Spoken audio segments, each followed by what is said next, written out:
법무부가 살인 예고 게시물에 대한 새로운 처벌 규정을 만들기로 했습니다. 범죄 예방 효과가 있을지 주목되는데요. 더 깊이 들여다보는 인터뷰 시간에 전문가와 얘기 나눠보겠습니다. 수요일 코너죠. 기후위기 시대 더 나은 미래를 제안하는 지구생활 백서 코너도 마련돼 있으니까요. 많은 관심 부탁드리겠습니다. 김성환의 시사에는 청취자 여러분들의 관심과 참여 기다립니다. 방송 내용과 관련해 의견 있으신 분들은 문자 보내주십시오. 당첨된 분들께는 모바일 쿠폰 보내드릴 텐데요. 참여하실 번호는 샵 9730이고요. 짧은 문자 50원, 긴 문자는 100원의 이용료가 부과됩니다. 또 저희 방송을 유튜브를 통해서도 실시간으로 시청 또 참여하실 수 있는데요. KBS 1라디오 채널 들어오셔서 구독, 좋아요 많이 눌러주시길 부탁드립니다. 김성환의 시사야, 그럼 지금 시작하겠습니다.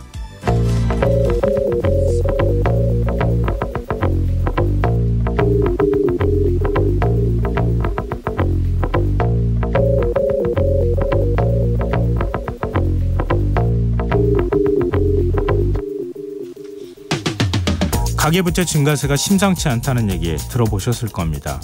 실제로 가계대출 증가폭이 이른바 영끌 열풍이 불었던 지난 2021년 중반 수준으로 되돌아갔다고 하는데요. 부동산을 겨냥한 비투 심리가 되살아나면서 은행권 가계대출 잔액은 1,068조 원으로 역대 최고치를 기록했다고 합니다.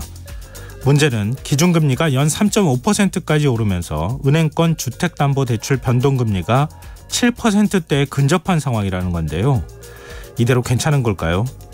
이창용 한국은행 총재는 최근 가계대출 증가세를 우려하며 정교한 정책 대응이 필요하다, 이런 경고의 메시지를 내놓은 바 있는데요. 시장에서는 정부의 정책을 비판하는 목소리도 나옵니다.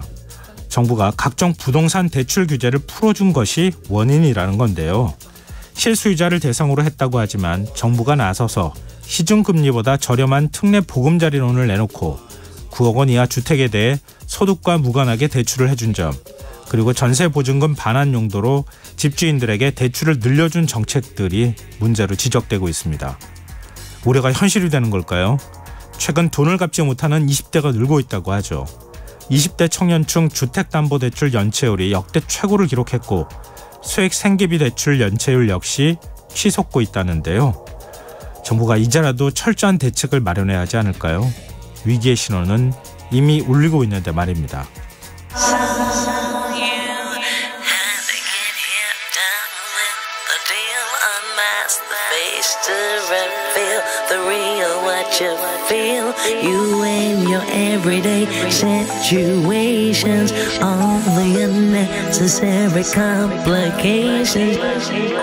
오늘 밤 당신 안의 꿈틀거리는 지식충전 본능이 깨어납니다.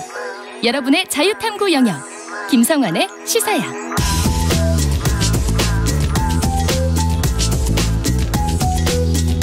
오늘 놓쳤던 뉴스 꼼꼼히 정리해드리는 뉴스야 시간입니다. 시사저널 구민주 기자 나와 계십니다. 안녕하세요. 네, 안녕하세요. 네.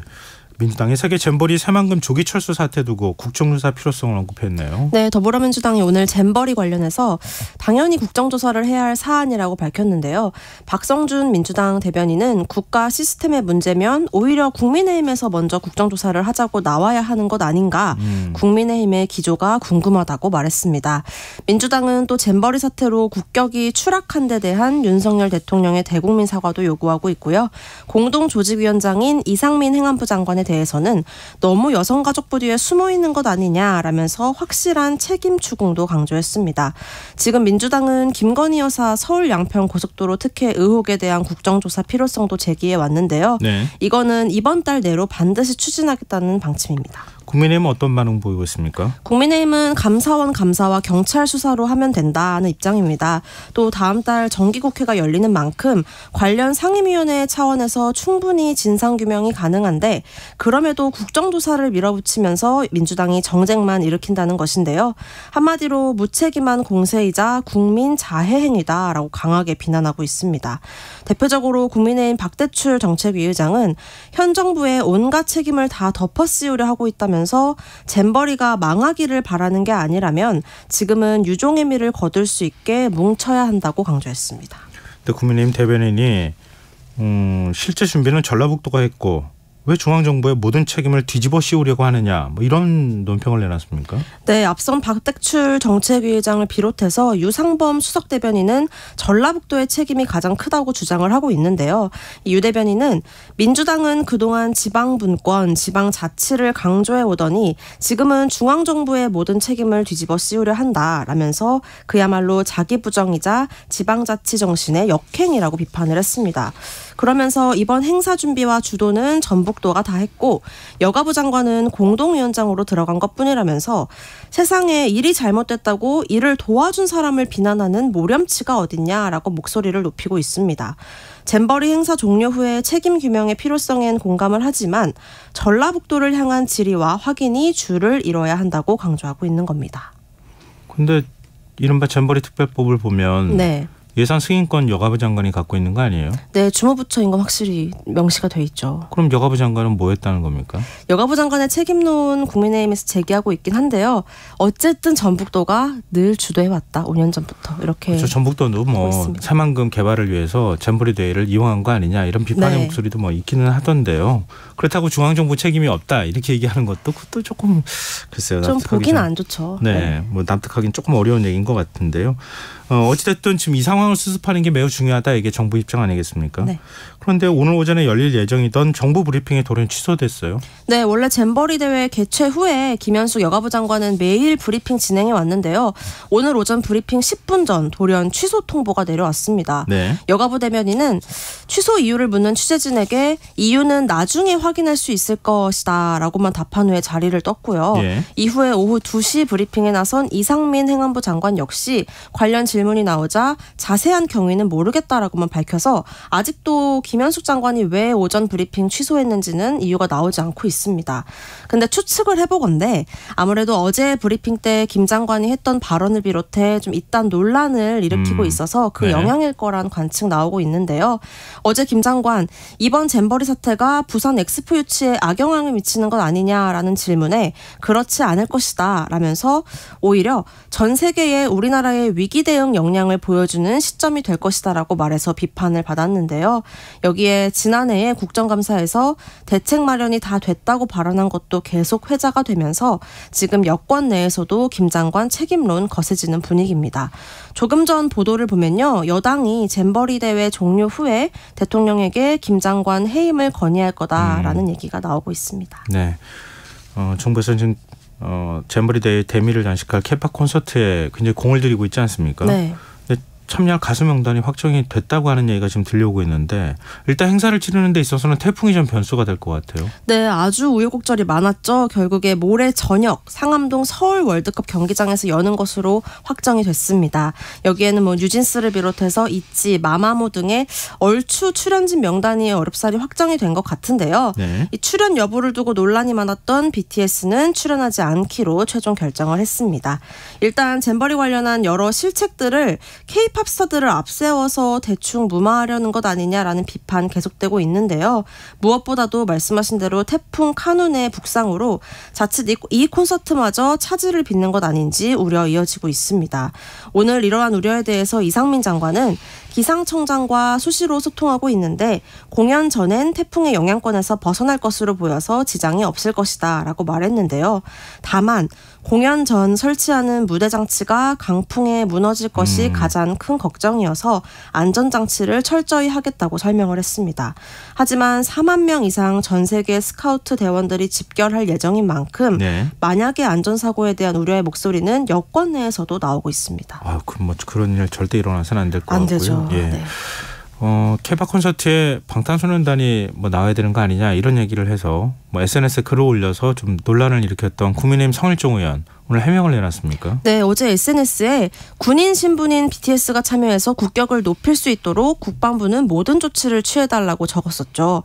이어서 문매를 맞은 바 있었는데요. BTS 팬클럽 아미들은 당장 BTS가 정부 소속이냐 아니면 북한 모란봉 악단이냐라면서 맹비난했고요. 네. 집단 성명까지 내고 잼버리 사태로 풍비박산난 대한민국의 국격을 되살리기 위해 BTS를 구렁텅이로 밀어넣는 반민주주의를 단호히 거부한다라는 강한 입장 밝히기도 했습니다. 이렇게 논란이 커지자 성 의원은 오늘 여러 매체에 출연해서 BTS 병역 면제 법안을 냈던 국회의원이 바로 저였다라고 강조를 했는데요. 그러면서 군 복무 중에도 세계적인 공연 기회가 있으면 허락해야 한다고 앞서서도 얘기를 했었다면서 스카우트 대원들이 한국에 대한 아름다운 추억을 만드는데 도움을 줬으면 하는 마음이었다고 해명했습니다. 네.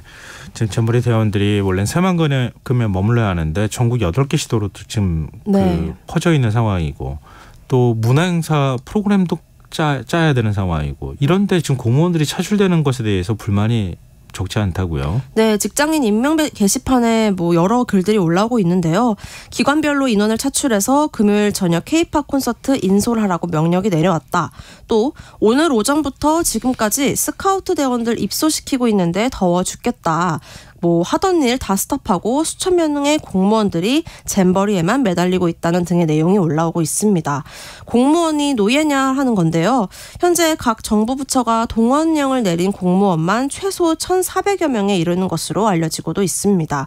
비상 출동에 대비해야 하는 경찰, 소방 인력들도 대원들의 숙소 관리에 투입되고 있어서 논란이 되고 있기도 하고요. 또 일부 대학생의 경우에는 대원들의 숙소 마련을 위해서 기숙사에서도 쫓겨난 상태다. 또 여학생 기숙사를 남성 대원들의 숙소로 제공했다는 글을 올리기도 합니다. 그런데 이상민 행안부 장관은 공무원 동원 사실을 부인했어요. 네, 오늘 브리핑에서 모르는 일이다. 특별히 공무원이 동원된 건 없는 것으로 안다고 답한 건데요. 그러면서 자신이 알고 있는 한도 내에서는 지금 자원봉사자 1,000여 명을 모집하고 있는 단계로 안다면서 거기에 공무원이 동원된다는 이야기는 아직 듣지 못한 것 같다라고 답했습니다. 그런데요, 어제 기획재정부가 조직위의 부탁을 받아서 각 공공기관에 잼버리 지원 인력을 공식적으로 요청한 상황이거든요. 네. 이거를 이 장관이 몰랐다는 건 사실 말이 안 된다는 지적 나오고 있습니다. 모든 행정조직을 지금 다 훤히 들여다보는 위치에 있는 사람이잖아요. 예. 이해가 잘 안 되는데 오늘 원래 숙소 배정됐다고 해가지고 일부 2곳 지역이 아마 얘기가 되고 있는 것 같은데 다 행사 준비하고 환영식까지 준비했는데 아예 오지도 않은 나라의 어떤 대원들이 배치가 된다고 알려져가지고 맞습니다. 지자체 공무원들이 당황했다 이런 얘기도 지금 전해지고 있지 않습니까? 예멘의 한 150여 명이 아예 우리나라에 온 적도 없는데 그 숙소를 환영 현수막까지 달아서 마련을 해두고 오지 않자 뒤늦게 확인된 거예요. 그러니까 굉장한 해프닝이죠. 그러니까 서류상으로만 존재했던 대원들이 어떤 거였는지 모르겠는데 지금 그것도 역시 공무원 아니에요? 어찌 보면. 맞습니다. 이해가 잘 안 되네요. 저 화제를 바꿔보겠습니다. 윤석열 대통령이 오늘 독립유공자들과 오찬을 가졌네요. 네, 여름휴가 마치고 복귀한 윤 대통령과 김건희 여사 오늘 청와대 영빈관에서 독립유공자 및 유족 158명과 8.15 광복절 기념 오찬을 가졌습니다. 윤 대통령 부부는 광복군이자 6.25 참전용사 출신인 99세의 김영관 예국지사를 모시고 오찬장에 함께 입장하면서 예우를 표했고요. 오찬사를 통해서 독립운동은 국민이 주인인 자유민주주의 국가를 만들기 위한 건국운동이었다라고 평가를 하며 조국의 자유와 독립을 위해 모든 걸 던졌던 선열들을 제대로 기억하겠다고 강조했습니다. 이승만 기념관 설립에 대한 얘기도 있었습니까? 네, 보수 진영에서 지금 강하게 추진하고 있는 이승만 기념관 설립에 대해서 오늘 윤 대통령이 이종찬 광복회장 등 독립유공자 단체 관계자들에게 협조를 잘 해달라라고 당부한 건데요.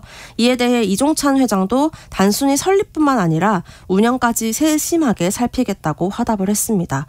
또 이전에 박정희 기념관 설립 당시에 모금이 잘 안 됐던 점을 언급하면서 모금 운동 방안에 대해서도 잘 계획하겠다고 강조했습니다. 네, 이종찬 광복회장이 불과 얼마 전까지만 해도 저도 좀 본 기억이 있는데요. 네. 이승만 기념관 건립에 대해서 좀 부정적인 입장 피력하지 않았습니까? 네, 이종찬 광복회장은 윤 대통령의 오랜 멘토로 알려져 있죠. 그런데 지난 1일에 대한민국 정체성 선포식 개최에 앞서서 배포한 인사말에서 이승만 기념관을 건립하는 것을 기회로 또다시 이승만 전 대통령을 신격화하려 하고 있다라고 지적을 했는데요. 그러면서 대한민국 정부가 수립된 1948년 8월 15일을 강조해 그를 자꾸만 건국 대통령으로 칭하기를 한다면 이런 괴물 기념관을 짓는데 반대할 것이다. 것이다 라고도 말한 바 있었습니다. 네. 이 때문에 이종찬 회장이 이승만 기념관 건립에 부정적인 것 아니냐라는 해석이 나왔고요. 보수 진영의 목소리가 갈라지는 것 아니냐 관측 제기됐었는데요. 오늘 오찬 자리에서 이러한 오해를 해소하고자 한 것으로 풀이됩니다. 아니, 괴물기념관이라고 했던 사람이 갑자기 난데없이 기념관 설립을 하는데 협조하겠다는 식으로 얘기하는 건 이거 어떻게 해석해야 되는지 잘 모르겠네요. 네. 자, 지금 여러분께서는 KBS 라디오 김성환의 시사회와 함께하고 계십니다. 계속해서 뉴스에 이어가겠습니다.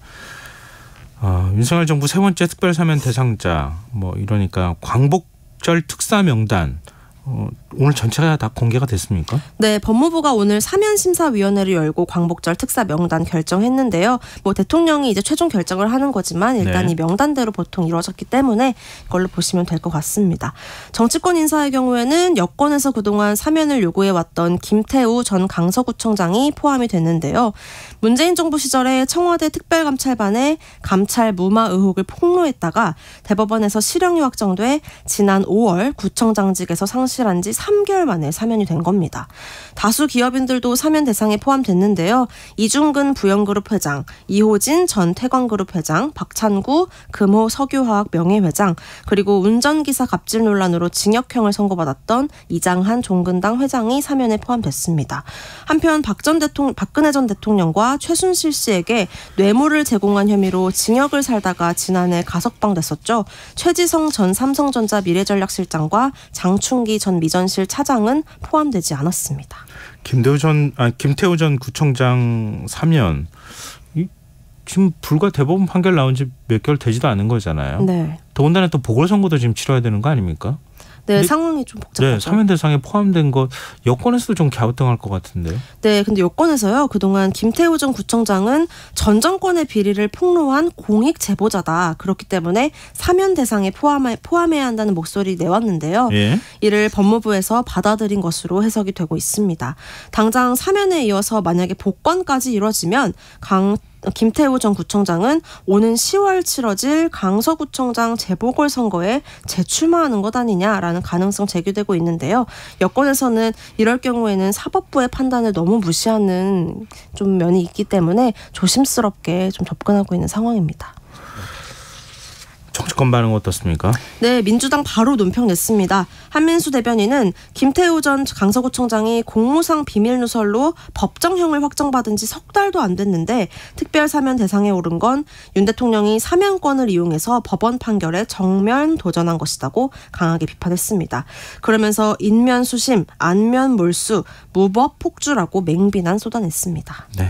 다음 뉴스로 넘어가 보겠습니다. 집중호우 피해자 수색작전 도중에 순직한 고 최수근 상병 사고 조사 국방부 조사본부로 이관됐어요. 네, 이게 좀 논란이 많죠, 지금. 이종섭 국방부 장관은 오늘 이 사건을 국방부 조사본부로 이관하고 법령에 따라 재검토할 것으로 지시한 것으로 전해졌는데요. 사실상 원점 재조사를 명령한 겁니다. 국방부는 해병대 수사단의 조사 결과에 대해 법적 추가 검토가 필요하다고 판단했다고 그 배경을 설명했는데요. 그러면서 해병대 수사단 조사를 검토했더니 관련자들의 과실이 나열은 돼 있지만 과실과 최수근 상병 사망 간에 직접적인 인과관계가 있는지 명확한 설명이 없었다면서 범죄 혐의 여부가 명확하지 않은 것으로 판단했다고 밝혔습니다. 그동안 국방부의 수사 외압 논란이 계속해온 상황에서 국방부 차원의 재조사가 이뤄진 데 대해서 여러 의혹과 우려가 제기되고 있는 상황입니다. 인권위 권고가 나왔습니까? 네, 인권위 군인권보호위원회가 오늘 기자회견 열었습니다. 국방부 검찰단은 현재 경찰로부터 회수해 보관하고 있는 해병대 수사단 수사 자료 일체를 남김없이 곧장 다시 경찰에 이첩하라고 촉구한 건데요. 만일 즉각 넘기지 않거나 혹 자료 중에 일부를 취사 선택해 경찰에 보낼 경우 사건 축소 은폐에 대한 국민적인 의혹이 걷잡을 수 없이 커질 것이다 라고도 지적을 했습니다. 국방부가 해병대 보직 해임 절차를 진행하고 있는 것과 집단 항명죄 등으로 수사하고 있는 것에 대해서도 이건 사건에 대한 수사 결론이 확정될 때까지 보류하라라고도 강조했습니다. 지금 국방부 입장하고 정면으로 배치되는 권고를 한 거잖아요. 맞습니다. 근데 지금 이렇게 해병대 수사단장과 관련해서 항명죄를 뭐 적용하는 문제라든가 그리고 지금 재수사에 들어가는 문제 이 과정에서 대통령실이 개입했다고 하는 의혹이 제기됐어요. 네, 이에 대해 대통령실 오늘 입장 냈습니다. 관계자는 대통령실 외압 의혹에 대해서 국방부에서 대응하고 있는 것으로 안다. 국방부에서 충분히 설명하고 있다라고 선을 그었는데요. 그러면서 지금 여러 주장이 있는 것 같은데 다 정확하지 않은 면이 있는 것 같다라고도 말했습니다. 그 외에 취재진이 국방부와 접촉한 적은 없는지 등에 대한 질문도 이어서 했는데요. 네. 이에 대해 관계자는 국방부에서 설명하고 있다라고만 답변을 반복했습니다. 이러한 상황을 지켜보고 있는 유족은 수사에 대한 전면적인 의구심 제기하면서 국방부가 해병대 수사단장을 선처했으면 좋겠다라는 의견을 밝히고 있는 것으로 전해집니다. 또 해병대 수사단장 그 변호인이 밝힌 거 보면 네. 국방부 장관한테까지 직접 대면 보고 했다는 거 아니에요? 맞습니다. 근데 국방부 장관이 갑자기 입장을 바꾼 거잖아요. 네, 처음에 오케이 했다가 입장을 하루 만에 바꿨습니다. 왜 바꾼 거냐? 지금 이제 그쪽 변호인 얘기로는 국방부 차관도 직접 그 수사단장한테 연락을 했다 이렇게 네. 또 얘기하고 있는데 그 과정에서 대통령실이 어느 정도 개입했느냐 이 문제가 앞으로도 이제 논란이 될 가능성이 있어 보이는데요. 근데 지금 국회 차원의 움직임은 혹시 없습니까? 네, 유승민 전 의원이 일단 고 최수근 해병의 억울한 죽음에 국회가 나서야 된다고 말을 했는데요. 네. 또 최수근 해병의 억울한 죽음에 이어서 또 한 명의 해병이 억울한 누명을 쓰면 안 된다. 이건 정의가 아니다라면서 진상규명 요구했는데요. 일단 내일부터 국방부 관계자들이 국회를 찾아서 최상병 사고와 그 후속 상황에 대해서 직접 설명을 할 예정입니다. 하지만 수사가 진행되고 있고 이렇게 의혹이 좀 중첩되고 있는 상황인 만큼 국방부 관계자들은 사고에 대한 정확한 경위보다 그간 불거졌던 각종 의혹과 논란에 대한 자신들의 해명에 집중할 거란 관측이 좀 우세하고 있습니다. 네. 자, 마지막 뉴스로 가보겠습니다. LH가 무량판 구조 아파트 단지에 대해서 전수조사했다고 얘기했었잖아요. 네. 근데 10개 단지가 빠져 있었습니까? 네, 10개 단지 세대로 치면 7,000세대가 넘는 규모입니다. 이 사실을 오늘 원희룡 국토부 장관이 뒤늦게 알고 굉장히 격노를 했다는 얘기가 나오는데요. 이걸 어떻게 알았냐면 현재 30% 정도 공정이 이루어진 화성 비봉지구의 철근 상황을 확인하기 위해 원 장관이 오늘 이곳 현장 점검에 나섰는데 네. LH가 이 현장을 사전에 파악하는 과정에서 이 아파트 역시 무량판 구조인데 이 전수조사 대상에 포함되지 않았다는 걸 뒤늦게 파악하고 원 장관에게 보고하면서 밝혀진 것입니다. 그러니까 이 아파트도 빠져 있었던 거죠. 어떻게 지금 이렇게 엄중한 상황에서 조사 네. 대상에 이렇게 누락하는 일이 벌어졌을까 하는 의문이 드는데 원 장관 LH 전립 근거까지 언급했습니까? 네, 기득권에 쓰여 있는 거냐, 업무 관행이 쓰여 있는 거냐, 아니면 거짓말까지 하려던 것이냐라면서 격노했고요. 작업 현황조차 취합이 안 되는 LH가 존립 근거가 있느냐고 되물었습니다. 글쎄요, 참 어떻게 답답한 일을 해야 상황이죠. 될지 모르겠네요. 민간 아파트도 지금 전수조사 어떻게 해야 되느냐 이거 가지고도 지금 뭐 설왕설래가 계속 오가고 있는 상황이던데 대통령 지시사항이니까 당연히 전수조사 해야 될 거 아닙니까? 그것도 지금 빨리 끝내야 되는 상황이라서 그런데도 LH가 이런 상황이라고 하는 게 국민들한테 어떻게 받아들일지 모르겠네요. 근데 대한건축사협회가 아파트 철근 누락 사태와 관련해 사과를 했습니까? 네, 오늘 입장문을 냈는데요. 최근 LH 철근 누락 사태 관련해서 머리 숙여 사과드린다고 밝혔습니다. 또 이번 LH 사태는 저가 수주 경쟁과 전문 인력 유입 부족 그리고 안전 불감증 등 총체적인 부실이 복합적으로 작용해 발생한 것이라고 인정했는데요. 다만 앞서서 구조 안전 진단을 책임지는 건축구조기술사회가 이번 사태 책임을 건축사들의 설계 오류로 돌린 데 대해서는 건축사의 명예를 훼손하고 있다면서 강하게 반박하기도 했습니다. 네, 전 뉴스에 오늘 여기까지 하겠습니다. 지금까지 시사저널 구민주 기자였습니다. 고맙습니다. 고맙습니다.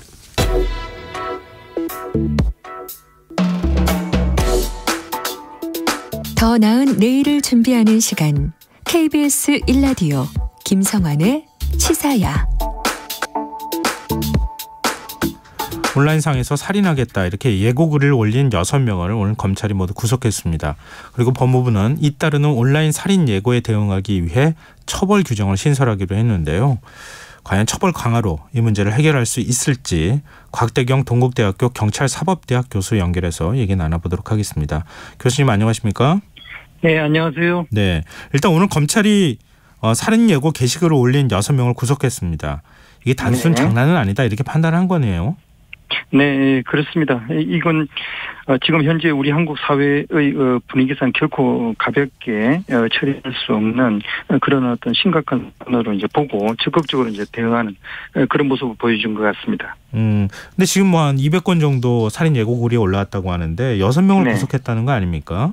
네네. 그 어떤 기준에 따라서 지금 이제 구속을 했다고 봐야 될까요? 실제로 다른 사람들에게 이제 위협을 주고 이제 협박을 했는지, 그리고 실제로 그 공무를 집행하고 있는 그런 공직자들의 업무를 방해를 했는지, 그리고 또 어떤 구체적인 여러 가지 이제 준비나 이제 계획성 뭐 이런 것들을 감안해 가지고 뭐 살인을 예배했는지 뭐 이런 것들을 다 이제 고려한 거 아닌가 생각합니다.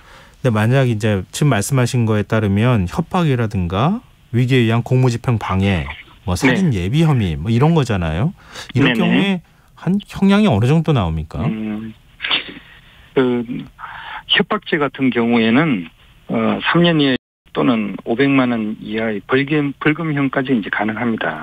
그런데 만약에 위기에 의한 공무집행 방해로 이제 의율이 된다면 5년 이하의 징역 또는 1,000만 원 이하의 벌금이 가능하고요.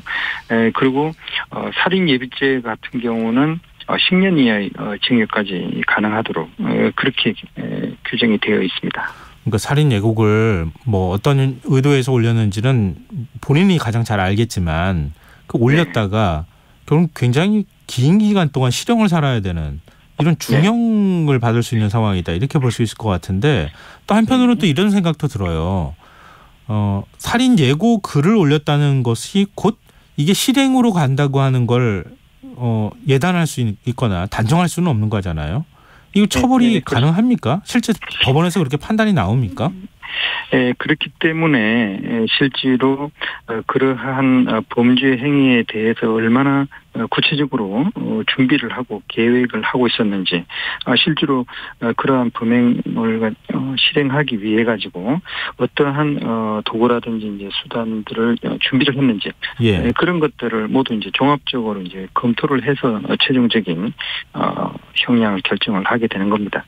근데 살인 예고 글을 올린 사람들을 뭐 확인해 봤더니 그 절반이 10대더라 이런 얘기가 있어요. 뭐 장난 삼아서 올렸다 이렇게 얘기를 하고 있다는데 지금 뭐 10대가 장난 삼아 올렸다고 하는 거를 처벌하기도 참 애매하기도 할 것 같고요. 근데 10대가 왜 이렇게 사회를 위해서 일종의 증오적 표현을 하는 건지 그 심리는 어떻게 봐야 된다고 보십니까? 말씀하신 대로 이러한 뭐 범죄를 저지르겠다 이런 식의 이제 예고글을 올린 사람들 심리는 그냥 재미삼아 장난으로 이제 올렸다. 그리고 뭐 최근에 그런 글을 올리는 게 우리 청소년들 사이에서 이제 유행이다. 뭐 이런 이야기가 하나가 있고요. 또 하나는 자기가 이제 올린 이 글에 대해서 사람들이 반응을 하고 거기에 대해서 이제 댓글을 달고 또 상당히 겁을 먹고 하는 이런 그 일련의 과정들을 보면서 굉장히 자기가 이제 관심을 받고 싶다. 그래서 다른 사람들의 그 주목을 받는 그런 과정을 즐기면서 그런 속에서 자기가 이제 우쭐한 기분을 느끼게 되는 거죠. 그래서 이제 다른 사람보다 자기가 우위에 있다는 그런 어떤 우월감, 권력감, 뭐 이런 것들을 느끼고 싶은 그런 심리들이 이제 깔려 있는 게 아닌가 그렇게 파악이 되고 있습니다. 근데 교수님 말씀 들어보면 실제로 실행할 의지는 없었다고도 볼 수 있는 것 아닙니까? 해석하자면. 네, 그렇습니다. 이런 경우에는 처벌을 하기가 참 애매할 것 같은데요. 네, 실제로 구체적인 범행을 준비한 그런 게 아니라 단순하게 그냥 재미삼아 또는 이제 관심을 받고 싶은 뭐 이런 목적에서 그런 어떤 글을 올렸다 그러면 분명히 이제 형량 자체가 실제로 범행을 구체적으로 이제 준비한 그런 경우에 비해서는 형량이 줄어들 것으로 감형이 될 것으로 생각을 합니다. 저희 청취자 4222님께서요. 처벌도 중요하지만 교육도 아주 중요합니다. 이런 의견을 주시기도 하셨는데요. 그러니까 이런 경우에는 어찌 보면 교육이 오히려 더 큰 효과가 있는 거 아닙니까? 네, 그렇습니다. 사실 청소년들 같은 경우 실제로 좀 정확하게 어떤 이성적인 판단이나 우리 사회의 규범을 어느 정도 철저하게 지켜야 되는지 뭐 이런 거에 대한 충분한 고려를 하지 못한 그런 경우들도 있거든요. 예. 그래서 이제 그런 학생들에 대해서 이제 교육을 하고 홍보를 하는 그런 노력들이 필요하고 학교라든지 어떤 정규 교육 프로그램에서 하는 것도 이제 필요하지만 언론이라든지 또 이제 사회에서 이러한 행위는 절대 용납이 되지 않는다. 뭐 이런 것들을 알려주는 그 캠페인 이런 것도 이제 필요하지 않나 생각을 합니다. 그런데 오늘 법무부가 살인 예고글 자체를 범죄로 규정하는 법률 개정을 추진하겠다고 밝혔는데요. 그러니까 그러면 네. 이런 경우도 처벌될 수 있다는 얘기인가요? 그만큼 이제 지금보다 처벌할 수 있는 그 이제 범죄의 유형을 좀 더 이제 확대하겠다라는 그런 취지 아닌가 생각을 합니다. 분명히 이런 다른 사람들을 위협하고 이제 협박하는 글을 올리는 것 자체가 굉장히 많은 사람들에게 유해한 그런 어떤 영향을 주고 그것에 의해서 많은 사람들이 느끼는 범죄에 대한 두려움이나 이제 공포 수준 이런 것들이 이제 상당하기 때문에 그런 글 올리는 것 자체를 따로 떼가지고 좀 더 이제 처벌을 하는 것이 이제 필요하다 이렇게 이제 판단한 게 아닌가 싶습니다. 네. 그 법무부가 법률 개정을 한다고 하면요. 그러면 네. 살인 예고 글을 좀 미연에 방지하는 효과가 나타날 수 있을까요?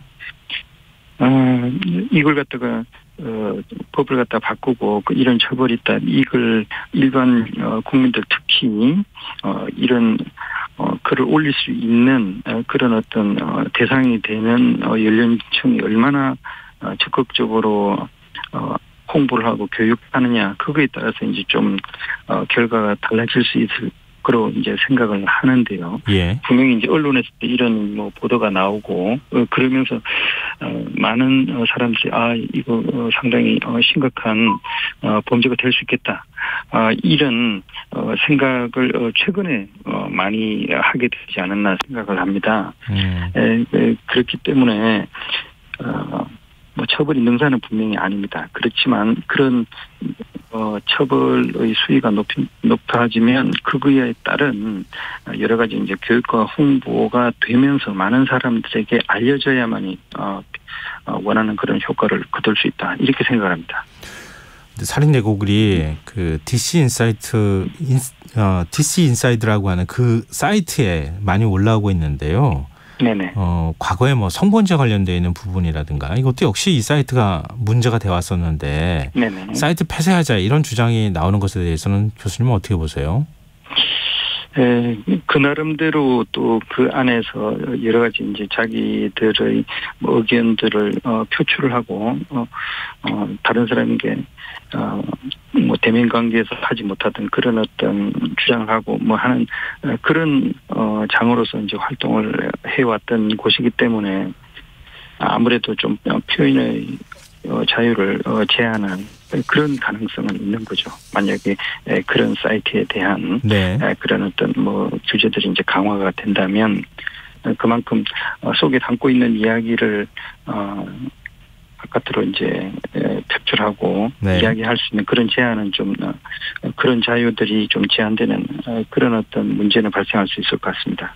이게 뭐 사회 공론 과정이 좀 필요하지 않을까 싶네요. 교수님 말씀 들어보니까 이 뭐 서로 상충하는 표현의 자유하고 근데 사회의 어떤 공공 안녕이라고 하는 그 두 가지 가치가 좀 충돌하는 거 아닌가 싶은데요. 네, 그렇습니다. 근데 지금 공공장소에서 정당한 이유 없이 흉기를 소지하는 행위 제재하겠다 이렇게 또 방안 내놓지 않습니까? 네네. 이것도 참 그 애매모호한 경계가 좀 있을 것 같아요. 근데 범죄 예방 효과가 있을까요? 만약에 그 흉기 소지하고 있는 거에 대해서 엄격하게 이제 처벌을 하겠다 그러면 이것에 대한 그 실효성이 확보가 돼야 됩니다. 네. 그러니까 사람들이 실제로 공공장소에서 흉기를 가지고 있는지 아닌지 그런 것들을 이제 확인을 하면 이전처럼 검은 검색을 강화를 그렇죠. 한다든지 예. 소지품에 대한 검사를 한다든지 뭐 이런 식으로 이제 되니까 예. 또 이제 그만큼 일반 국민들의 이제 자유가 좀 제한되는 그런 측면이 있을 거고요. 네.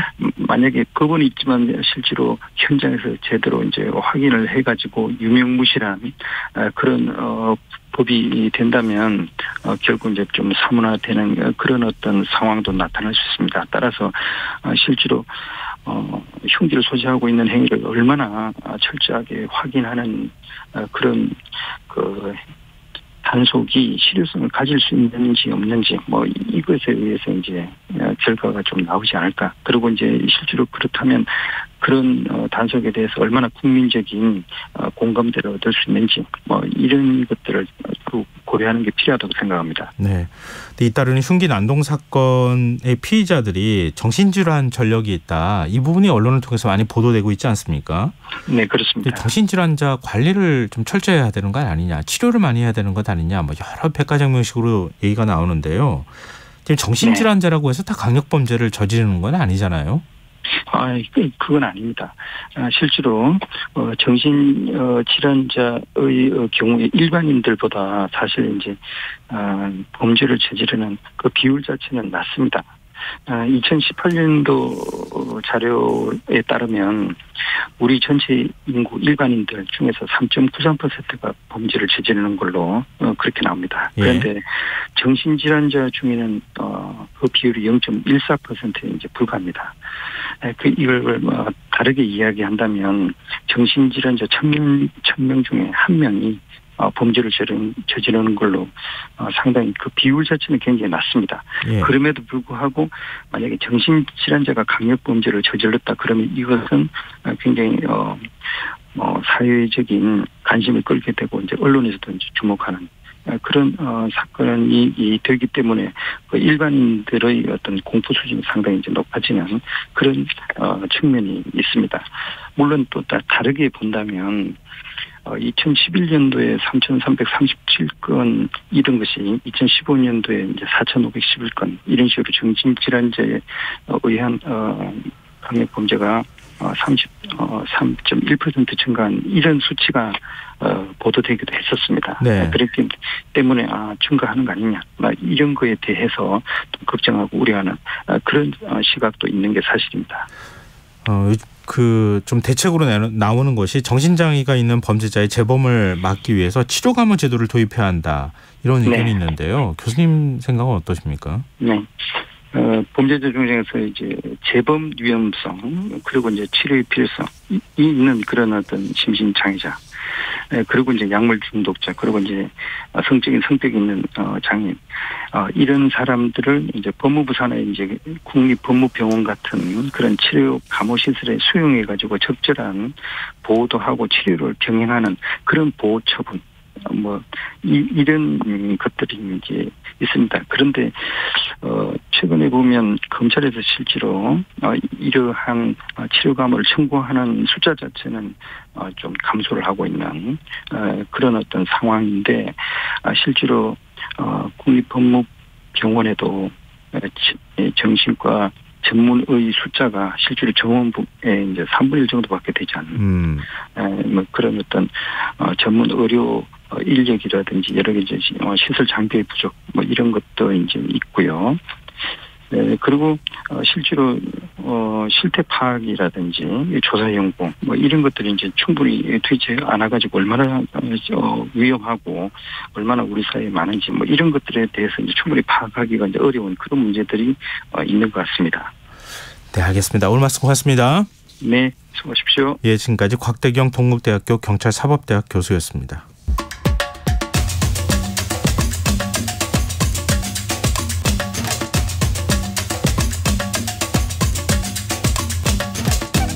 요즘처럼 기후위기를 피부로 실감할 때가 있었나 싶습니다. 최근엔 남극에 비가 내렸다는 소식이 전해지기도 했는데요. 지금 남극에서 어떤 일이 벌어지고 있을까요? 우리가 놓치지 말아야 할 환경 이슈를 살펴보는 시간이죠. 지구생활 백서 사단법인 넥스트 윤지로 수석 나와 계십니다. 안녕하세요. 네, 안녕하세요. 오늘 남극 얘기해 주실 것 같은데요. 네, 맞습니다. 네. 좀 더워서 극지방 이야기 좀 들으시면 좀 시원해지려나 싶은데 사실 뭐 답답한 얘기 하려고 나왔어요. 일단 미리 고백부터 하시고 네. 얘기를 시작하시는데요. 답답한 얘기 하기 전에 제가 일단은 기본적으로 일단 몸풀기 퀴즈를 하나 또 내보겠습니다. 네. 그 전 세계에서 가장 큰 사막 어디일까요?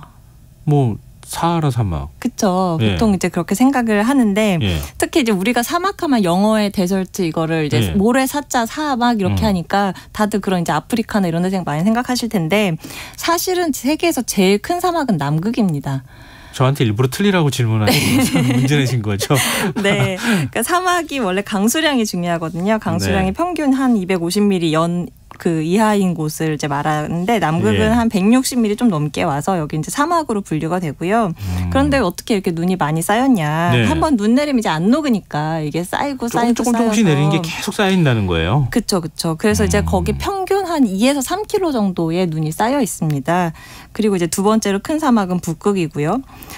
그래서 이제 다들 아시겠지만 그렇지만 북극과 남극은 그렇게 눈이 쌓여 있다, 뭐 얼어 있다라는 거 말고는 굉장히 다른 곳이죠. 북극은 말 그대로 바다가 얼은 곳이고 네. 남극은 대륙에 이제 눈이 쌓인 것이고요. 그러면은 남극이 북극보다 추운 건 대륙이기 때문이다. 네, 그렇습니다. 이제 북극은 아무래도 바다가 얼은 거니까 바다는 아무래도 좀 이렇게 열을 품고 있잖아요. 그러니까 이제 계속 열을 공급을 받아서 조금 더 따뜻할 수가 있는 건데 남극은 대륙, 물론 남극도 주변이 다 바다긴 하지만 네. 남극 대륙이 호주 2배만큼 엄청 큰 곳이거든요. 그렇겠고요. 네, 그래서 그 안까지 어차피 열이 공급이 안 되고 또 눈이 워낙 높이 쌓여 있으니까 우리 고산지대 가면 추운 것처럼 네. 그래서 이제 거기가 기온이 되게 낮은 거죠.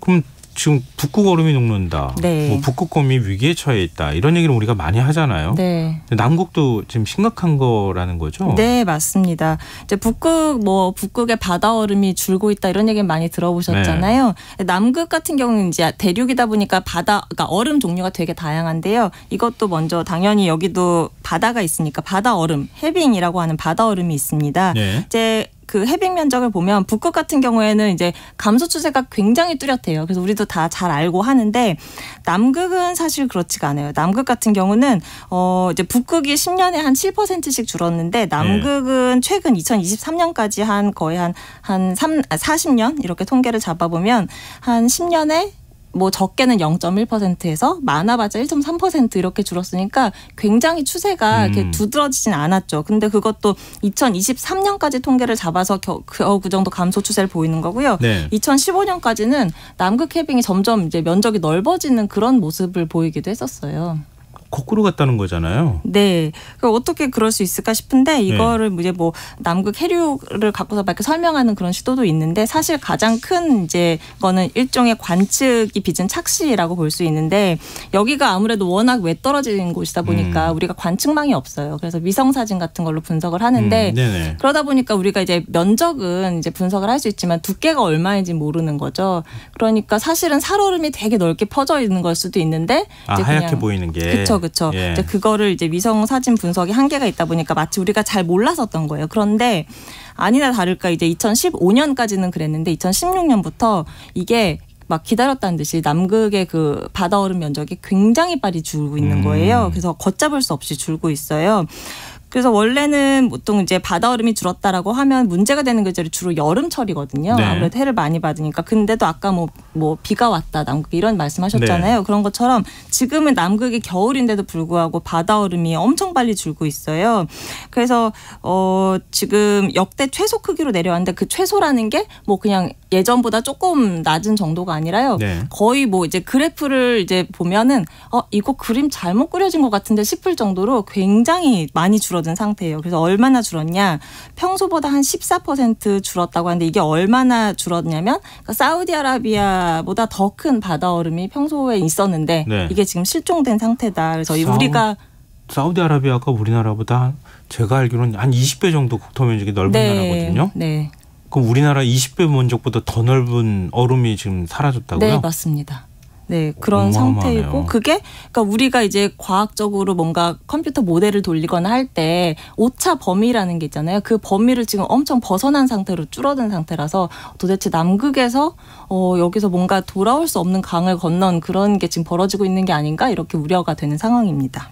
전 사실 더 걱정되는 건요. 네. 왜 줄었는지 잘 모른다는 거 아닌가 싶어요. 네, 맞습니다. 그 남극에 대해서 제가 아까도 그 관측 자료가 너무 없다고 했잖아요. 네. 그래서 사실은 이렇게 줄어드는 걸 우리가 알고는 있는데 그걸 인지도 되게 늦고요. 잘 모르는 상태인 거예요. 더구나 이제 북극 같은 경우는 우리 이제 주로 나라들이 북반구에 많다 보니까 그렇죠. 거기 뭐 북극이 따뜻해지면 이게 갑자기 우리나라가 한파를 겪는다거나 하는 것 때문에 직접적인 영향도 받고 하는데 예. 남극은 그렇지 못하다 보니까 관심이 홀로 되게 떨어진 대륙이니까. 네. 그래서 이렇게 점점 이제 바다 얼음이 녹아서 점점 바다가 열리게 되면 어떤 일이 벌어지냐면 이제 그 햇빛을 받는 양이 달라지는 거예요. 뭐냐면 이제 얼음 같은 경우는 반사를 잘 시키잖아요. 네. 그래서 만약에 태양빛이 한 100 정도 들어온다라고 하면 얼음이 있으면 절반은 반사시키고 절반만 흡수하고 이렇거든요. 지구 밖으로 반사시킨다는 네, 거죠? 네, 그렇죠. 근데 이제 얼음이 녹아서 그 바다를 이제 위성으로 보면 진짜 시퍼래요. 아주 짙은 푸른색이거든요. 네. 그러면 얘는 흡수를 잘해서 100이 들어온다고 했을 때 반사를 6밖에 안 시켜요. 그리고 94를 그대로 흡수하는 거죠. 그러면은 에너지가 바다에 축적된다는 거잖아요. 네, 맞습니다. 그래서 이렇게 이제 흡수되는 그 햇빛의 양이 점점 많아지게 되면 남극에 이제 제가 얼음이 여러 가지 종류가 있다고 예. 했잖아요. 그 중에 또 하나가 이제 바로 빙붕이라고 하는 게 또 이제 문제가 될 수 있습니다. 빙붕요? 네. 빙산은 들어봤는데 빙붕은 잘 못 들어봤던 것 네, 같아요. 빙붕도 이제 거의 뭐 남극이나 이런 곳에서 관측되는 거라 이제 좀 그런데 이게 말이 좀 어려워요. 그렇죠? 네. 그래서 이게 영어가 차라리 좀 더 직관적인데 영어로는 아이스 쉘프라고 하거든요. 쉘프라고 하면 선반. 예. 네, 그래서 진짜로 이게 선반처럼 우리가 이제 남극의 그 사진을 보면 이렇게 모양이 이렇게 그려질 거 아니에요. 남극 네, 대륙 네. 모양이. 근데 그 보이는 게 남극 대륙의 모양이 아니에요. 땅덩어리 모양이 아니라. 네, 남극 그 땅덩어리 모양은 우리가 보는 그것보다 살짝 더 안쪽으로 이렇게 나와 있어요. 더 작다. 안쪽으로, 네, 더 작아요. 살짝 예. 더 작고 그러면 이제 그 나머지 그럼 삐져나온 부분은 뭐냐? 이게 남극이 이제 아까 눈이 한 2-3km 쌓여 있다고 했잖아요. 네. 그러다 보니까 이게 중력의 영향을 받아서 네. 이게 슬슬 미끄러져 내려오는 거예요. 그래서 이렇게 점점 내려오다가 이제 여전히 남극 바다는 추우니까 이게 네. 밀려 나온 상태로 이렇게 마치 혓바닥 내민 것처럼 아니면 선반처럼 진짜로 이렇게 바다로 이렇게 대륙이 여전히 연결이 돼 있지만 이렇게 얼음이 떠 있는 상태로 이렇게 삐져나온 거예요. 그게 이제 전체 남극이라고 우리가 알고 있는 그 면적의 한 11% 정도가 그런 네. 빙붕입니다. 근데 그 빙붕이 이제 굉장히 뭐 바다로 이제 얼음이 쏟아진 거니까 얇겠지 하지만 사실은 그 두께도 막 수십에서 수백 미터까지 되는 굉장히 높은 네. 두꺼운 얼음판입니다. 우리 뭐 1m짜리 얼음 한번 깨보세요. 그래도 못 깨는데. 네. 뭐 수백 미터짜리 얼음이라고 하면 사실 뭐 상상하기 어렵잖아요. 네, 그 내린 누르는 힘이나 이게 뭐 네. 우리가 상상할 수 있는 힘의 수준이 아닐 것 같은데. 네. 근데 그 얼음 덩어리가 대륙 쪽으로 삐져나와서 이렇게 매달려 있다시피 선반처럼 있었는데 네. 그게 뚝뚝뚝 녹거나 지금 떨어 나가고 있다는 거예요. 네, 맞습니다. 여러 이제 뭐 기후 변화를 경고하는 뭐 이렇게 어떤 캠페인 영상이라든가 다큐멘터리 이런 데 보면 갑자기 얼음 덩어리가 막 이렇게 툭 떨어지는 이제 그런 거 아마 보셨을 바다로 텐데. 쿵쿵 떨어지듯이. 네, 이제 그런 거에 이제 대표적으로 이제 빙붕의 최후라고 볼 수 있는데 왜냐하면 이제 해수 온도가 점점 오르면 여기 예. 빙붕이 밑에서부터 계속 녹을 거 아니에요. 그럼 점점 얇아지고 그러다 보면 이제 끝에서부터 조금씩 떨어져 나가다가 이제 끝까지 대륙 그 경계까지 오면 완전히 그렇게 넘어지는 거죠. 와, 그렇구나. 근데 이게 빙붕이 무너져 내리면 지구에 어떤 영향을 미칩니까? 빙산이 많아지는 거예요? 그쪽 이제 그게 떨어져 나오면 이제 뭐 해빙처럼 이렇게 둥둥둥 떠다니는 네. 거고 빙산이 되는 건데 빙붕 그러니까 우리가 뭔가 이제 얼음이 녹는다라고 하면은 당장 해수면이 오른다 이렇게 직관적으로 떠올리기 쉬운데 네. 사실 빙붕이 녹는다고 해서 해수면에 직접적으로 미치는 영향은 크진 않습니다. 왜냐하면 빙붕은 이미 바다에 떠 있잖아요. 그렇다 보니까 그게 녹아봤자 해수면에 그렇게 크게 막 직접적인 영향을 주진 않는데 예. 간접적으로 영향을 줄 수가 있습니다. 예. 왜냐하면 이제 빙붕이 없어졌어요. 그러면 이 대륙에 쌓여 있는 눈들이 예. 이렇게 그냥 바다로 바로 유입이 될 거 아니에요. 예. 그렇게 되면은 원래 없던 원래 바다에 없던 대륙에 있던 눈들이 이제 바다로 유입이 되는 거니까 그건 이제 바로 해수면 상승으로 이어질 수가 있는 거죠. 그래서 이제 사실 해수면 상승의 가장 큰 요인은 이제 뭐 그런 이제 대륙에 있던 얼음들, 그린란드라든가 남극 이런 곳이잖아요. 네. 그런 곳에 있던 눈들이 녹으면 해수면이 상승하는 거고, 그 다음에 전체적으로 바닷물이 뜨거워지면서 열팽창 때문에 이제 해수면이 오르는 건데, 예. 만약에 이렇게 대륙에 있는 남극에 있는 눈 내지는 그린란드에 있는 눈들이 전체 다 녹는다. 진짜 최악의 경우에. 예. 그렇게 되면 해수면이 얼마나 오르냐면요. 해수면 우리나라 기준으로 말씀드리면 거의 우리 강원도의 태백산 그쪽만 남겨두고 다 잠긴다고 해요. 그러니까 그래요? 네, 어마어마한 양인 뭐 거죠. 1, 2m, 10m 올라가는 게 아니에요? 그러니까 제가 정확히 그 몇 미터인지는 잊어버렸는데 네. 그러니까 우리나라를 기준으로 놓고 보면 그쪽 태백산 정도만 남는다 이렇게 얘기를 들었고 고기가 섬처럼 돼버린다는 그쵸, 거예요? 다 그쵸. 육지가 잠기고? 네네. 그러니까 이건 정말 최악의 경우인 거죠. 정말 남극의 그 몇 킬로 되는 그게 다 녹는다면. 그리고 그게뿐만이 아니라 이제 그 해류의 순환에도 굉장히 큰 영향을 미칠 수가 있는데요. 그게 네. 뭐냐면 우리 이제 바닷물은 우리 인체에서의 어떤 핏줄 같은 역할을 하는 거거든요. 이 바닷물이 전 세계를 오랜 시간에 걸쳐서 계속 돌면서 그 양분도 나눠주고 온도도 교환해주고 한쪽에 계속 뭔가 쌓이지 않게 계속 돌아다니면서 그런 걸 섞어주는 역할을 하는데 네.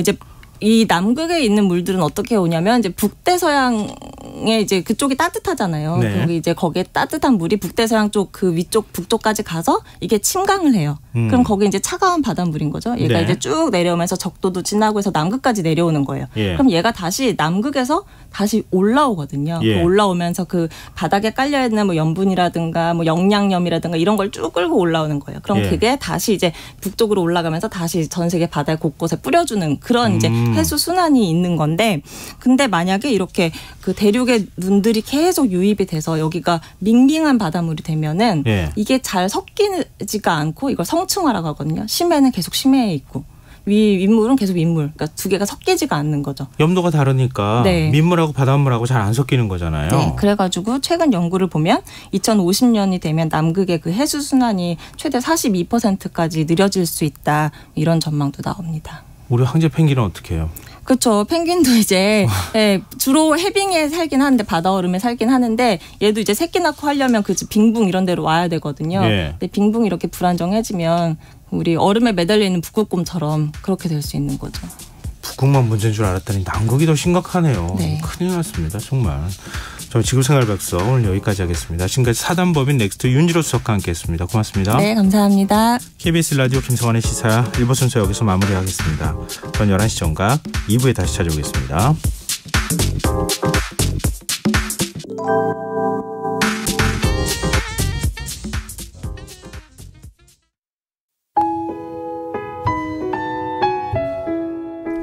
청취자 여러분, 위기가정을 찾아주세요. 어려운 경제 상황 속에서 긴급한 경제적 지원이 필요한데도 복지 사각지대에 놓여 있어 아무런 지원도 받지 못하고 극한 상황으로 내몰리고 있는 위기가정이 늘고 있습니다. KBS 강태원 복지재단에서는 사회안전망에서 벗어나 위기에 처해 있는 가정을 발굴해 긴급 지원하는 사업을 진행합니다. 여러분 주위에 스스로의 힘만으로는 도저히 일어설 수 없는 힘든 이웃이 혹시 있는지 찾아봐 주세요. 우리 사회의 건강한 구성원으로 신속히 복귀할 수 있도록 KBS 강태원 복지재단이 작은 힘을 보태겠습니다. 여러분의 제보 전화를 기다립니다. KBS 강태원 복지재단 제보 전화 1533-0900, 1533-0900입니다.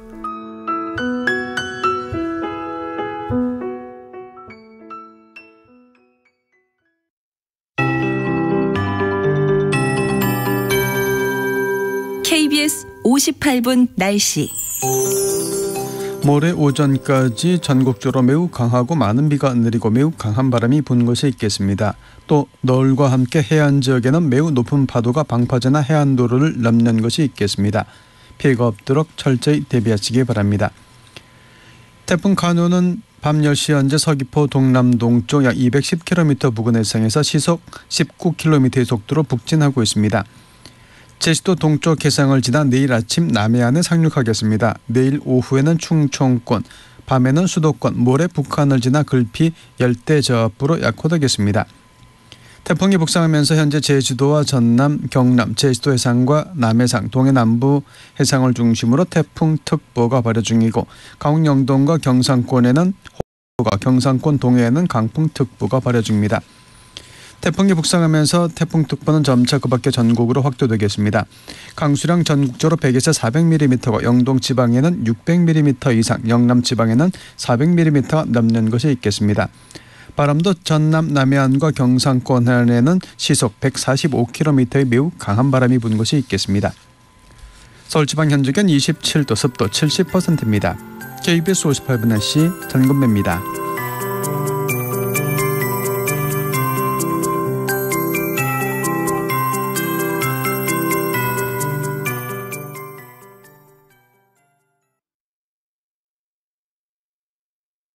정성을 다하는 국민의 방송 KBS가 11시를 알려드립니다. AM 711kHz, FM 97.3MHz, KBS 1라디오입니다. HLKA.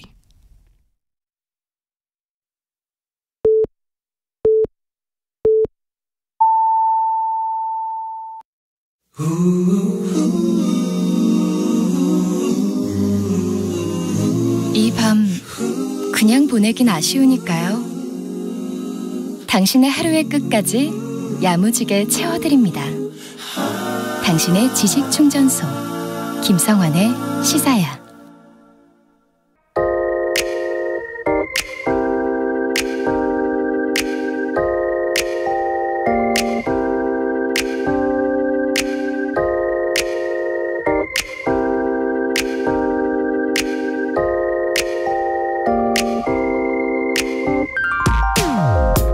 지난 2005년이었습니다. 서울지하철공사와 도시철도공사가 지하철 승강장에 설치되어 있던 쓰레기통을 모두 철거한다고 밝혔습니다. 내세운 명분은 대형 참사를 막기 위해 테러와 화재 발생에 미리 대비한다는 거였는데요.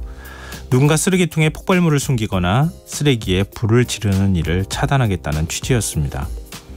천여 개의 쓰레기통이 치워진 이후 역사에서는 어떤 일이 벌어졌을까요? 하루 30만 명 넘게 이용하는 지하철 역사에 설치된 쓰레기통이 고작 7개. 쓰레기 버릴 곳을 찾지 못한 승객들은 역사를 헤매기 일쑤였고 승강장과 환승구역은 아무데나 버려진 쓰레기로 몸살을 앓아야 했습니다. 지하철 이용객들은 이미 다 아시겠지만 결국 슬그머니 쓰레기통을 다시 설치해야 했습니다.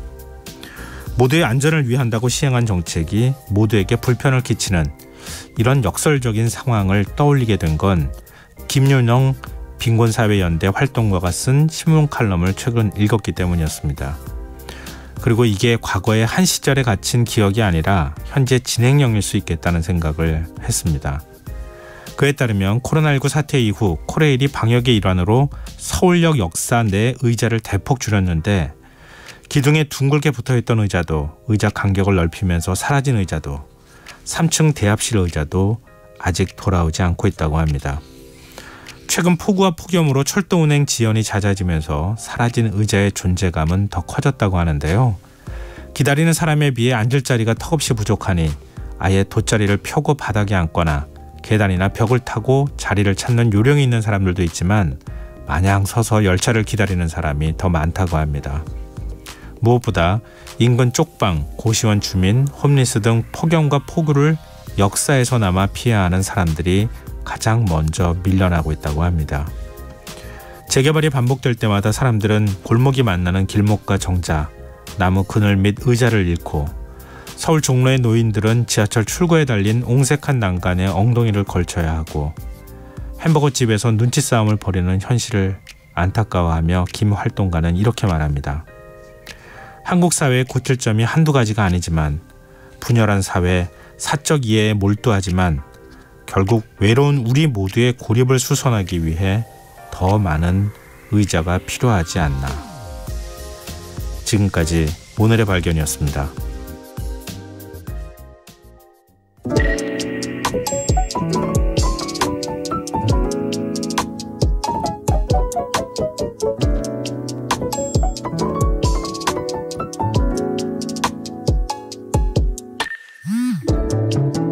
위에 앉아 몸을 기울이면 네가 원하는 그대로 움직여. 너무 못 들이려 밀지만 않으면 계속 내게 미소를 띄울 테니까 이 곡선은 넓고도 길어 아마 네 모든 걸 받아줄 수 있어 난 꽤나 편한 구석이 있어 이 흔들의자처럼 너를 달래줄게 그래 내가 알아줄게 너의 하루가 지칠 때 넌 내 품에 안겨 그렇게 쉬면 돼 너를 안아줄게 맘이 왔다 갔다 할 때 같이 왔다 갔다 할게 넌 내 품에 안겨 그렇게 쉬면 돼 너를 잡고 앞뒤로 기울여 이 노래의 리듬에 맞춰 벗어나보자 잠깐만이라도 분명 좋을 테니까 이제는 망설이지만 네가 날 밀어도 다시 돌아가 그렇게 그려진 미소가 내 입가에 환하게 번지게 너를 달래줄게 그래 내가 알아줄게 너의 하루가 지칠 때 넌 내 품에 안겨 그렇게 쉬면 돼 너를 안아줄게 맘이 왔다 갔다 할 때 같이 왔다 갔다 할게 넌 내 품에 안겨 그렇게 쉬면 돼 오직 너만 쓸 수 있어 그 누구도 앉을 수 없어 이곳은 너만을 위한 휴식처 어떤 기분에 놓여있든 내 곁에 앉아 몸을 기대면 그저 행복하게 둘 뿐인 그곳에서 사랑을 느끼게 너를 달래줄게 그래 내가 알아줄게 너의 하루가 지칠 때 넌 내 품에 안겨 그렇게 쉬면 돼 너를 안아줄게 맘이 왔다 갔다 할 때 같이 왔다 갔다 할게 넌 내 품에 안겨 그렇게 쉬면 돼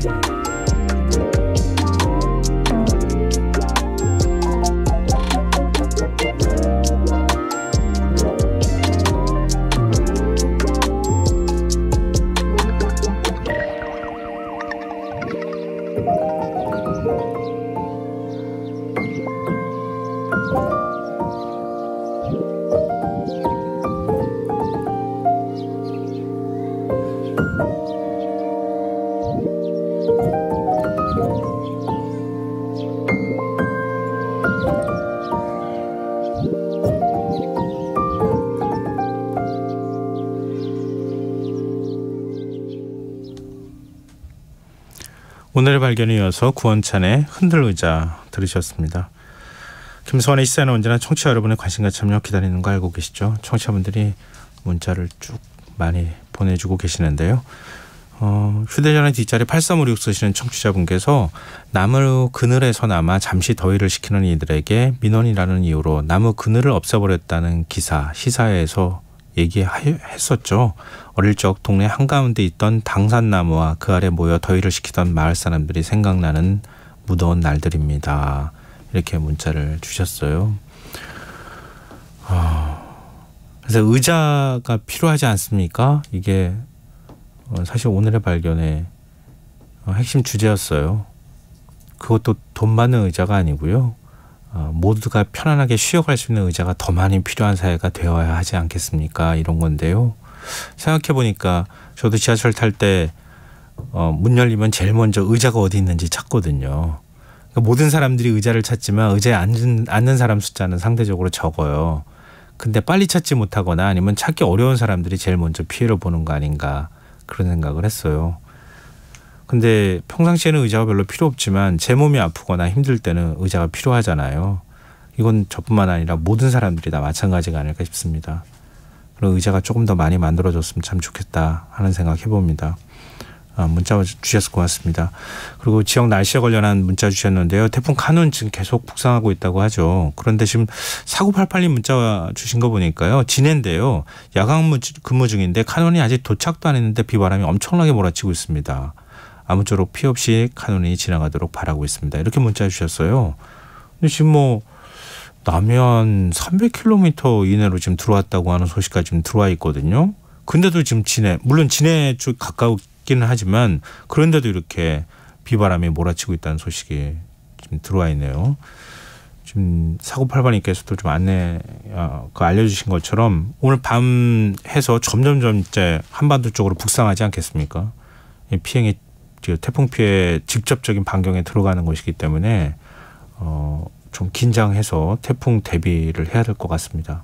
오늘 밤, 내일 밤까지도 마찬가지일 것 같아요. 모레 새벽까지도 지금 좀 긴장해야 되는 상황일 것 같거든요. 정말 피해 없었으면 좋겠습니다. 많은 분들이 좀 폭염 때문에 너무 힘들어하고 이런 상황인데 태풍 피해까지 발생하면은 좀 견디기 어려울 것 같다. 이런 말씀들을 주변에서 많이 하시더라고요. 이번에 꼭 피해 없이 잘 넘어갔으면 좋겠습니다. 네, 문자 보내주셔서 고맙습니다. 저희가 추첨해서 당첨된 분들께 모바일 쿠폰 선물로 드리겠습니다. 참여하신 문자 번호는 샵9730이고요. 짧은 문자 50원, 긴 문자는 100원의 정보 이용료 부과됩니다.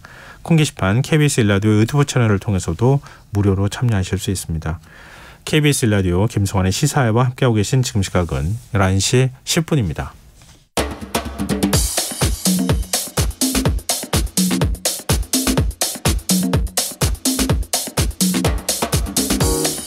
오늘 일어난 세상 곳곳의 소식들 당일 배송으로 전해드립니다. 밤참 뉴스 이현경 뉴스캐스터와 함께하겠습니다. 안녕하세요. 네, 안녕하세요. 네, 태풍 카눈 어디까지 지금 올라왔는지 위치부터 확인해보죠. 태풍 카눈이 지금 서귀포 동남동 쪽에 약 210km 해상까지 올라왔습니다. 시속 19km로 북진하고 있으니까요. 지금 말씀드렸던 느리네요. 위치가 10시 30분인데 지금 11시가 넘었으니까 한 200km 해상까지 접근한 것으로 보입니다.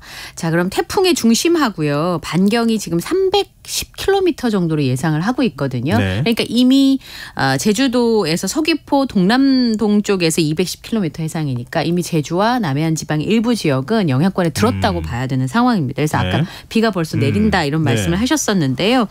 근데 참 희한한 게 오늘 오전하고 지금을 비교해 봤을 때 북상 중인 지금이 조금 더 발달하면서 태풍이 강해지고 있는 상황입니다. 바다의 해수면 온도가 지금 굉장히 뜨겁기 때문에 뜨거운 수증기를 계속 공급받으면서 어쨌든 바다 위를 지나오는 동안은 카눈의 세력이 좀 더 강해질 것으로 보이는데요. 우리나라에 바람이 부는 것도 이 태풍을 도와주는 상황이기 때문에 강력한 태풍이 지금 올라오고 있는 상황입니다. 현재 성산에서 태풍의 중심까지 190km, 통영에서 250, 완도에서 260, 여수에서 260, 부산에 290이니까 이 지역은 이미 이제 태풍의 반경 안에 들어갔다고 보시면 될 것 같고요. 네. 내일 낮에, 내일 아침 9시쯤에 남해안에 상륙할 것으로 예상을 하고 있습니다. 10시 현재로 봤을 때 제주와 전남, 경남, 제주도 해상과 남해상은 태풍특보, 강원 영동과 경상권을 중심으로 호우특보, 경상권 동해안에 강풍특보가 발효된 상황이고요. 제주의 한라산 남벽 지역에는 현재까지 오늘 177mm 비가 이미 내렸습니다. 네. 그리고 김천도 78mm, 거제도 72.5mm의 비가 내린 상황이고요. 풍속이 매물도 같은 경우에 지금 시속 100km, 그러니까 초속으로 치면 27m 정도 됩니다. 그리고 여수가 26m, 제주가 24m인데 이 정도 되면 간판 정도는 충분히 날아갈 수 있고요. 첨탑도 흔들릴 수 있는 그런 상황입니다.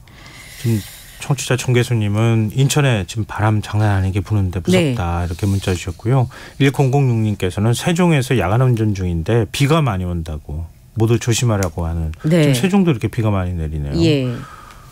지금 걱정이 좀 될 수밖에 없는데 지금 내일은 오늘 뭐 비행기 결항 소식은 들려왔고 열차 운행도 중단이 된다고요? 네, 그 태풍의 중심의 시속 한 20 초속으로 20m 후반에서 30m가 넘어가면 탈선 사선의 가능성이 있습니다. 그러니까 이제 열차 운행하는 것이 굉장히 우려될 수밖에 없고요. 일본에서 이미 태풍 카눈이 어느 정도 강한 바람의 위력을 보여주는지 아마 뉴스에서 접하셨을 텐데요. 그래서 지금 카눈에 대비해서 위험 지역의 주민들은 이미 이제 대피에 나선 상황이고 하늘길과 뱃길이 막혔고요. 내일은 열차 한 300여 편 정도가 중단될 예정입니다. 고속철도는 60% 정도 운행이 될 것이고요. 네. 일반 열차는 30%밖에 운행이 안 될 것으로 예상을 하고 있기 때문에 코레일 홈페이지라든지 앱을 통해서 미리 확인을 하시고 움직이시는 게 좋을 것 같습니다. 꼭 필요한 경우 아니면 안 움직이시는 게 일단 좋을 것 같고요. 네. 왜냐하면 기차가 탈선할 수 있으면 운행을 한다고 해도 위험할 수 있는 상황이기 때문인데요. 지금 제주에서 오시는 분들은 일찍 표를 예매하신 분들은 오실 수 있었을 텐데 조금 늦게 표가 예매되어 있는 경우는 결항이 돼서 비행기가 뜨지 못하는 경우도 생겼고요. 남해안을 중심으로 대부분의 열차 운행이 중단이 됩니다. 서행하거나 구간을 조정하는 열차도 50여 편에 운행 중단이 300편이니까 굉장히 많은 철도의 조정이 이루어집니다. 전라도에서 목포 여수엑스포, 광주 송정에서 서울로 오거나 아니면 다시 내려오는 열차 대부분은 운행이 중단이 됩니다. 경상도 쪽에도 진주, 마산, 포항, 구포, 경유 노선은 멈추고요. 지금 충북, 정선, 영동 이 3개 일부 노선의 경우에는 피해 복구가 지난번에 비 온 것 때문에 덜 됐어요. 그래서 여기도 노선 운행이 중단이 될 예정이고요. 부산, 김해, 경전철도 운행이 멈출 예정입니다. 그래서 코레일 홈페이지와 코레일 톡 앱을 통해서 꼭 사전에 확인해 보시고 SRT 같은 경우는 내일부터 호남선 목포역, 광주 송정역 구간은 운행이 중단이 되고요. 더 늘어날 수도 있습니다. 근데 내일 이제 운행이 중단된 열차는 위약금 없이 표 반환이 가능하니까 확인을 반드시 해보셔야 할 것 같습니다. 지금 청취자분들이 보내는 문자 보니까요. 지역별 기상 상황이 한눈에 들어오는 것 같아요. 아까 진해는 굉장히 상황이 심각하다고 말씀하셨잖아요. 그 다음에 아래 남해안부터 말씀드리면은 지금 1855님께서는 남원인데 비바람 불고 있다 이렇게 얘기를 해주셨고 아까 100님께서는 세종에서 야간 운전 중인데 비 내린다고 하셨잖아요. 근데 경기도 남양주에서 8281님께서 문자 보내주신 거 보니까 조용히 비가 내리고 있습니다. 지금 서울도 비가 뿌리거든요. 예, 그러니까요. 지금 올라와서 영향이 계속 이렇게 좀 더 강해지는. 그러니까 위쪽은 아직은 조금 덜하지만 시간이 지날수록 이 영향의 직접권에 다 들어가면은 굉장히 거센 비바람이 불 가능성이 있다 이렇게 봐야 되겠네요. 주의가 좀 필요할 것 같은데요. 지금 이제 크게 보면 태풍의 반경이 한 300km 조금 넘는다고 하셨잖아요. 310km 정도 됩니다. 그러면 거의 우리 한반도에 동서로 거의 다 들어간다고 해도 과언이 아니란 말이에요. 거의 한 300km 정도 되니까 양쪽이. 지금 관통하면서 남북으로 올라온다는 거잖아요. 그렇죠. 이게 좀 약간 틀어지거나 그럴 가능성은 없습니까? 현재까지로는 예측하기가 좀 어렵기는 합니다만 변동의 가능성이 전혀 없다고 볼 수는 없고요. 태풍 카눈의 경우는 지금까지 경로를 계속 변경해 왔기 때문에 그럴 우려도 좀 있습니다. 내일 오전에 남해안에 상륙을 해서 현재까지 예상 경로는 한반도를 관통하는 건데 문제는 지금까지 이런 경로를 보였던 태풍이 없었습니다. 그러니까 예상이 안 되는 측면들도 있는데요. 내일 남해안에 통영에 상륙할 것으로 지금 예상을 하고 있거든요. 통영 부근에 상륙할 때까지는 강한 세력을 유지합니다. 그리고 상륙 후의 세력은 중으로 약해지는데 중 정도 되면 중심 부근에 초속 29m의 강풍을 동반하게 될 것이고요. 내일 오후 6시쯤에 청주 북동쪽 20km에 근접을 해서 자정 무렵에 태풍의 위력을 유지한 채 서울 북동쪽 40km까지 올라옵니다. 그러니까 모레 새벽까지가 가장 위험한 구간이 될 텐데요. 모레 새벽에 북한으로 올라갈 것으로 예측을 하고 있는데 이전에 우리나라에 피해를 많이 주었던 그 태풍의 경우에는 한 6시간 정도 우리나라에 머물렀던 기록이 있습니다. 근데 그때 태풍 피해가 굉장히 컸었는데 이번에 이 기상청에서도 유사 태풍이 없었다고 할 정도로 한반도를 관통하는데 얘 너무 천천히 올라가는 거예요. 거의 그러니까 이틀에 걸쳐 지금 올라오는 거잖아요. 그러니까 15시간 남짓을 한반도에 머무는 데다가 바람이 많이 불기 때문에 우리나라의 피해가 클 것으로 지금 예상을 하고 있는데 이런 경로가 2012년 이후에 11년 만의 일이고 상륙 후에도 서쪽으로 약간 기울어서 북상을 하는데 편서풍의 영향으로 오른쪽은 바람이 많이 불고 이제 왼쪽의 경우에 동쪽의 경우에 서쪽의 경우에는 비가 많이 내리거든요. 그러니까 이쪽에 있는 쪽에서 바람으로 인한 피해가 굉장히 클 것으로 보이고요. 이런 경로로 백두대간을 넘었던 태풍이 카눈이 처음이라고 합니다. 만약에 이 남해안에 상륙한 태풍의 경우에는 비슷한 경로를 보였던 게 1989년에 주디 그리고 1991년에 글래디스 정도인데 지금 북서태평양 고기압이 이렇게 약간 동쪽으로 치우쳐 있는 상황인 그런 상황입니다. 거의 뭐 서울 수도권을 관통하고 올라간다고 해도 과언이 아닌데 그렇습니다. 지금 기상 예측으로는 예. 좀 걱정되네요. 근데 태풍 대비 행동 요령도 좀 알려주세요. 예, 우선 강풍의 반경에 들어가는 상황인데다가 아까 말씀드린 것처럼 강한 비바람이 불 가능성이 굉장히 높은데요. 우선 야외 안 나가시는 게 가장 안전한 상황이고요. 예. 그다음에 개울가나 강변 같은 경우 급류에 휩쓸릴 수 있습니다. 비가 많이 오는데 바람도 너무 많이 불기 때문입니다. 그리고 비가 많이 내려오는 경우 갑자기 물이 불잖아요. 사람이 예상하는 것보다 훨씬 더 빠른 맞아요. 속도로 물이 네. 불기 때문에 특히 수해를 입지 않을 수 있도록 조심하셔야 되고 저지대 지하차도 지하주차장 고립의 위험이 있습니다. 특별히 이제 걱정하는 게 뭐냐면 산사태 피해를 지금 걱정을 하고 있는데요. 내일 새벽 5시에는 경북 김천, 고령, 성주, 경남 거창, 합천에 주의보가 지금 예상이 되고요. 내일 오후 5시에는 이제 북쪽으로 강원도 강릉, 태백, 삼척, 양양, 경북은 영주, 상주, 문경, 의성, 예천, 봉화, 울진 그리고 충북 단양에 지금 경보가 내려져 있는데 올 봄에 이쪽 지역에 산불이 많이 났었잖아요. 그러니까 나무가 지탱을 못 해주는 상황이에요. 그럼 산사태 위험이 더 높아지는 거잖아요. 그리고 지난번에 이미 또 산사태 네. 피해를 입은 지역이기도 하기 때문에 이런 지역이 굉장히 위험한 상황이고 경사지에서 돌이 구른다든지 나무가 흔들리면 산사태일 가능성이 있으니까 빨리 대피를 하시는 게 좋습니다. 그리고 뭐 일반적으로 알고 계시는 여러 가지 태풍의 행동 요령이 있는데 문을 닫고 테이프로 고정을 시켜서 강풍 피해를 예방한다든지 가급적이면 창문이 없는 쪽으로 몸을 피하셔야 된다든지 주차된 차량을 움직이시거나 아니면 하수구나 배수구가 막힌 데가 없는 점검을 하시는 게 필요한데요. 국민재난안전포털에 가면 태풍특보 시에 필요한 행동 요령들이 있으니까 한번 숙지를 해두시는 게 좋을 것 같습니다. 네. 우리 청취자 0500님께서요. 부산에서 밀양으로 신부산대고 고속도로 타고 가고 있는 중인데 비와 바람으로 서행 운전을 하고 있고 도착 시간이 지금 지연되고 있다. 너무 심한 비가 지금 이어지고 있는 상황이다. 이렇게 또 소식 전해주셨습니다. 네. 지금 일단 내일 공공기관 기업들도 좀 출퇴근 시간 조정한다는 소식이 있죠. 예, 지금 현재로는 아침 출근 시간에 지난번에 제니스가 왔을 때도 출퇴근길에 피해가 있었기도 했었거든요. 네. 그래서 한반도로 관통할 것으로 예상이 되기 때문에 가능한 한 태풍이 상륙하는 시간이 남해안 통영이 9시쯤 되니까 그 시간을 좀 피해서 출퇴근 시간 조정을 지금 요청한 상황이고요. 네. 중대본에서도 각 기관과 민간 기업에 출퇴근 시간 조정을 요청을 했습니다. 그리고 혹시 부산하고 대구 같은 경우 개교한 학교들이 있는 모양입니다. 그래가지고 내일 하루 휴교를 하거나 원격 수업으로 전환하는 등의 지방교육청에서도 지금 검토를 하고 있는 상황입니다. 네, 자 다음 소식으로 가보겠습니다. 오늘 낮 안성 신축 공사장에서 붕괴 사고가 발생했어요. 네, 9층짜리 건물이었습니다. 예. 내년 봄쯤에 완공을 목표로 해서 지금 공사가 진행 중인 상황이었는데요. 이 작업은 10명 정도가 하고 있었는데 오늘 오전 11시 50분에 9층짜리 건물이니까 9층이 옥상이잖아요. 네. 공사를 하고 있던 9층 바닥이 무너졌습니다. 9층 아래 8층에서 작업하고 있던 작업자들이 구조물에 깔리면서 중상을 입게 됐는데 그 당시 10명 중에서 4명이 다쳤고 2명이 매몰이 됐습니다. 심정지 상태로 구조가 됐는데 결국 사망한 사고가 있었는데요. 내년 5월에 완공이었는데 너무 안타까운 건 이 사고로 숨진 이들이 베트남 분들인데 29살, 30살 연년생 형제였습니다. 6년 전쯤에 코리안 드림을 갖고 한국에 왔었고 심지어는 아버지도 한국에서 굉장히 오랫동안 일을 하셨던 분이었대요. 네. 근데 형제 둘을 한꺼번에 잃었으니까 지금 이제 자기 아들들의 얼굴을 마지막 보기 위해서 오고 계신다고 합니다. 근데 공사장 인근에서 공사를 좀 무리하게 진행한 거 아니냐 지금 이런 얘기들이 나오고 있는 상황이에요.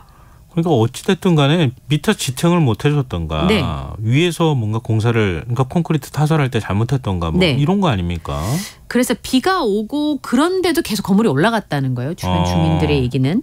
그래서 아마 그렇게 하면 안 되는 거 아니냐 주변에서 얘기를 했다고 하고요. 이 공사 규모가 150억 원대 공사 규모이기 때문에 중대재해처벌법 적용 대상입니다. 지금 작업은 중단이 된 상황이고 부실공사의 정황이 있는지 안전수칙은 잘 지켰는지 수사를 아마 진행을 하게 될 겁니다.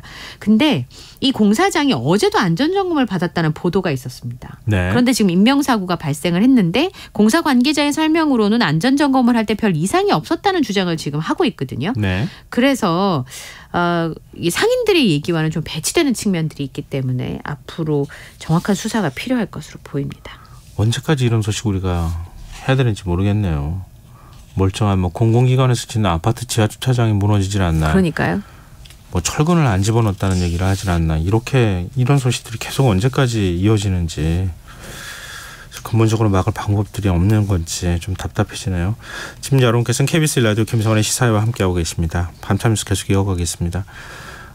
이제 세계 잼버리 대회 얘기도 좀 해보죠. 지금 이제 대원들이 태풍 북상으로 전국 곳곳으로 이동한 상태인데요. 지금 계속해서 잡음이 들려요. 예. 이제 각 지역으로 잼버리 대원들이 움직였잖아요. 제가 오늘 인천에 잠깐 갔다 왔는데 지하철에 잼버리 온 스카우트 대원들을 보면서 서울로 수도권으로 왔구나, 이걸 좀 체감할 수가 있었는데, 네. 우선 우리나라 학생들이, 스카우트 대원들이 지금 볼멘 소리가 나오고 있는 게요. 수도권에 이제 경기도 용인에 있는 교회에 이제 스카우트 대원들이 배정이 됐던 모양입니다. 한국 대원 370여 명이 배정된 숙소인데 원래 숙박 시설이 아니고 강당이어가지고 침구도 안 하고 얇은 매트 하나 깔아둔 상황이었던 모양입니다. 네. 샤워실도 없으니까 교회 측에서 이제 날씨 너무 덥잖아요. 그러니까 화장실에 호수를 끼워서 이제 샤워를 시키고 이런 상황이 벌어진 거죠. 그러니까 더 못 짜겠다 그러면서 이제 거처를 옮긴 한국 스카우트 대원들이 있었습니다. 그리고 오늘 새벽에 인천공항에 홍콩 국적의 대원들이 맨바닥에 누워있는 모습이 포착이 됐는데 조직위 측에서 출국 사실을 몰랐습니다. 그래서 전체 홍콩 대원 480여 명의 숙소를 배정을 한 상황이었는데, 말하자면 지금 상황만 봤으면은 조직위는 말하자면 출국 사실 통보가 안 됐을 가능성이 있는 그런 상황이고요. 또 하나 가장 어이없었던 일은 어제 충남에 있는 한 대학교에서 기숙사하고 뷔페 음식까지 마련을 해서 예멘에서 온 대원 175명을 기다렸습니다. 그런데 황당하게도 아무리 기다려도 오지 않는 거예요. 밤늦게 통보가 됐는데 알고 보니까 입국조차 하지 않았던 것으로 알려지고 있고요. 경기도 고양이의 기업연수원에도 시리아에서 온 것으로 알려진 스카우트 대원 80여 명이 배정이 됐는데 잼버리에 참가하지 않은 유령 대원이었던 것으로 전해지고 있습니다. 영국 스카우트 대표단 조국 논란은 또 뭐예요? 이제 그 스카우트 대원들이 온다고 하니까 네. 충청북도에서 예비비를 이용해서 출장 뷔페랑 왕복 셔틀버스를 제공해서 그 조공 논란이 일고 있는데, 예. 좀 융숭하게 대접할 수도 있죠. 그런데 이제 우선 1인당 식사비가 6만 원입니다. 그리고 1인당 식사비가요? 1인당 식사비가 6만 원으로 책정이 됐는데 이건 좀 과하다라고 하는 거죠. 이번에 충북에서 3,100만 원의 예비비를 투입을 해서 영국 대표단 초청 행사를 기획을 했습니다. 인원은 250명이니까 3,100만 원 중에서 식사비가 1,500만 원, 점심 저녁을 합쳐서 1인당 6만 원이 책정이 됐고 차량 지원 금액도 600만 원이 책정이 됐습니다. 한 대당 100만 원씩 6대가 진행이 됐는데요. 출장 뷔페도 제공을 받았고요. 그래서 예비비를 쓴다고 했는데 왜 이게 조공 논란이 있냐면, 지난 7월에 충북 청주에 집중호우가 나서 이재민들 계시잖아요. 네네. 한 끼당 식사가 8,000원이에요. 그러면 이게 정부를 향한 보여주기식 경쟁이 아니냐라고 하는 비판이 나오는 겁니다. 교통사고 소식도 전해졌어요. 네. 전남 수천에서 잼버리 대원을 태운 버스가 다른 버스와 충돌한 교통사고가 발생을 했습니다. 오늘 오후 12시 46분께 순천에 있는 한 청소년 수련원 앞에서 스위스 대원 36명을 태운 관광버스가 지역에 있는 시내버스랑 충돌을 해서 잼버리 대원 4명을 포함해서 시내버스 탑승자 6명을 포함해 총 10명이 다치는 사고가 있었는데요. 이 대원들이 탑승한 버스에는 잼버리 대원 36명과 인솔자, 운전사까지 38명이 타고 있었고, 시내버스에는 승객 4분이 타고 계셨습니다. 그러니까 서울로 이동 중인 상황이었는데요.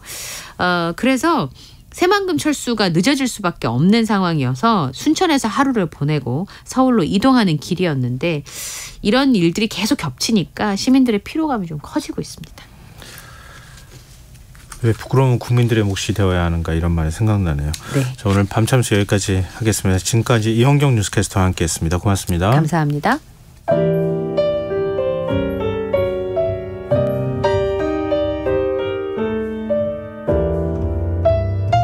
내일의 품격, 김성환의 시사야에서 챙겨가세요. 하루를 마무리하는 시간 꺼내보는 당신의 지식 창고, KBS 1라디오 김성환의 시사야.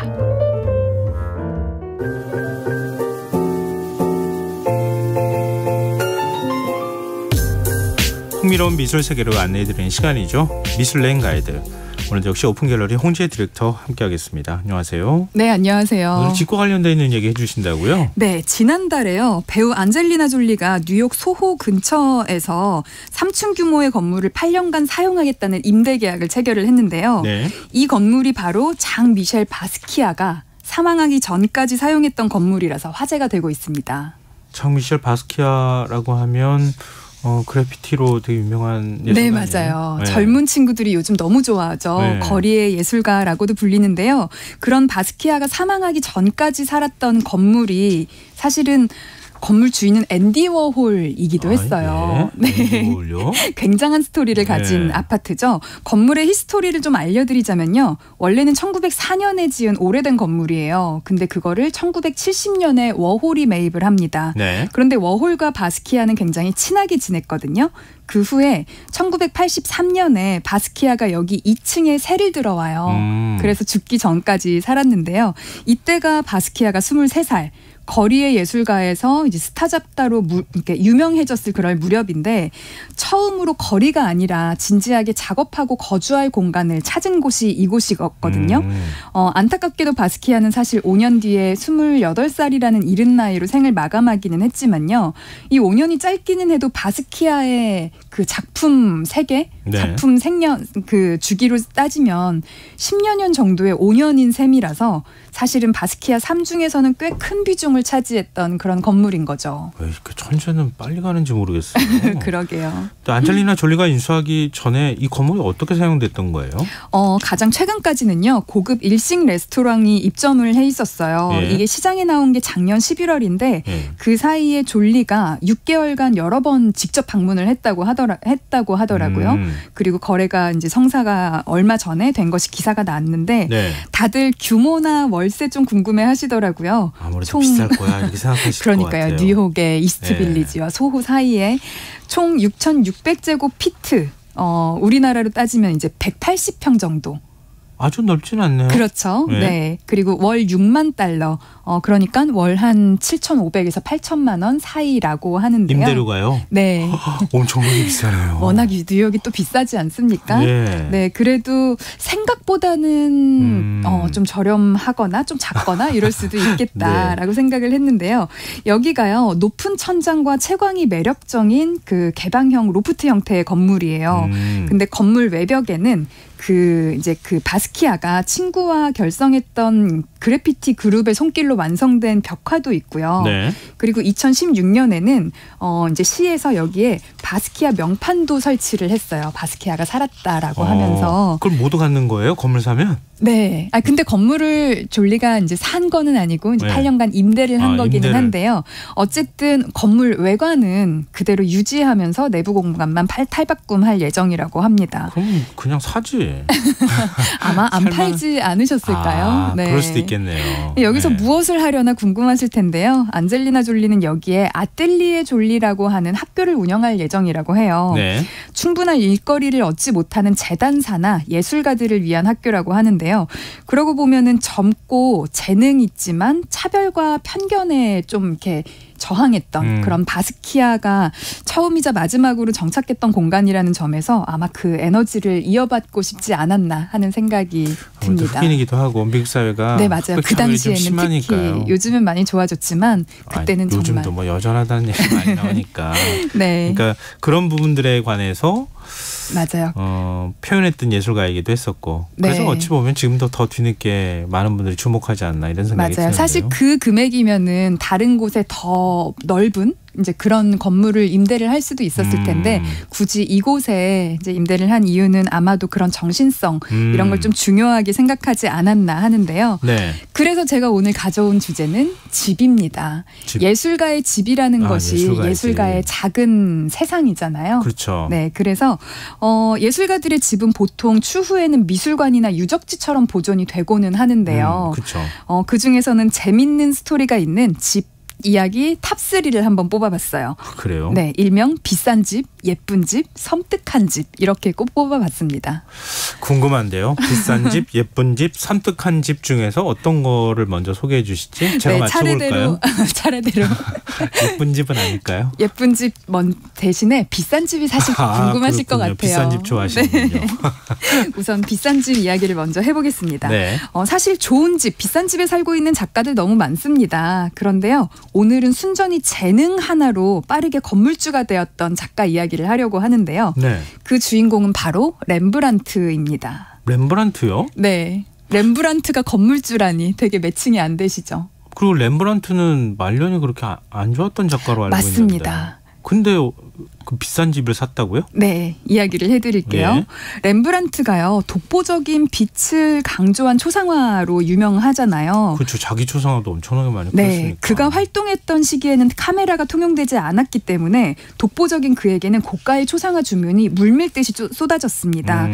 그가 그려주는 초상화가 한 점에 500길더였다고 하는데요. 네. 당시 암스테르담, 그러니까 렘브란트가 네덜란드 출신이거든요. 그렇죠. 암스테르담의 평균 집값이 1200길더였다고 해요. 와. 그러니까 초상화를 두세 점 그리면 집을 한 채 살 수 있을 정도였죠.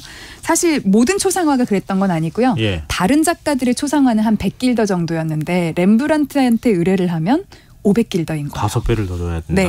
근데도 물밀듯이 저도 렘브란트에게 맡기고 싶어요.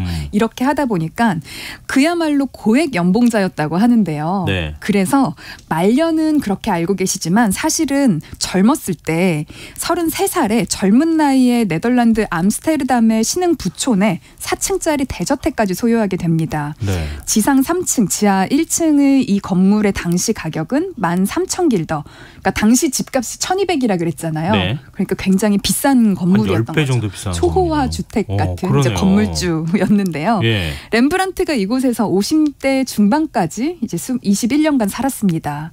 근데 렘브란트는 60대 중반까지 살았거든요. 예. 그러니까 생존에 있었거든요. 예. 왜 이 집에는 50대 중반까지만 살았을까요? 돈이 모자라니까. 그러니까 말년이 안 좋았으니까. 안 좋은 걸 알고 계시니까 네. 딱 그 정답을 맞히셨네요. 그 이유는 바로 파산을 했기 때문입니다. 그 많은 돈 다 어째고. 그러니까요. 사실 렘브란트는 바로크 시대를 대표하는 예술가로 우리에게 남아있지만 말씀하신 것처럼 사실은 말년이 좋지 않았고 예. 모두에게 잊혀진 작가였거든요. 그러다가 이렇게 세계에 알려지게 된 것은 19세기 낭만주의 작가들에 의해서이고요. 그 이후에 20세기에 이제 네덜란드 정부가 1968년에 렘브란트 조사계획이라는 프로젝트를 진행을 합니다. 네. 그래서 그의 그림으로 알려진 모든 작품을 대상으로 이제 진위를 검토하고 렘브란트 회화 전집이라는 보고서를 발표를 하는데요. 다시 말해서 국가가 생각하기에 이 작가는 잊혀지면 안 되는 거야라고 하면서 이제 국가에서 자금을 들여서 이렇게 연구를 하고 보고서를 만들어서 어떻게 보면 이제 수면 위로 끄집어낸 거죠. 아니면은 전 제 생각은 그래요. 워낙 작품도 많이 남겼고 네. 그리고 워낙 위대한 작가였기 때문에 아마 모작이 엄청나게 많지 않았을까요? 맞아요. 그렇기도 합니다. 네. 그러면서 렘브란트 삶이 이제 재조명돼서 우리는 이렇게 알고 있었던 건데요. 네. 사실은 말년은 매우 좀 비참했고 장례식도 초라했다고 하죠.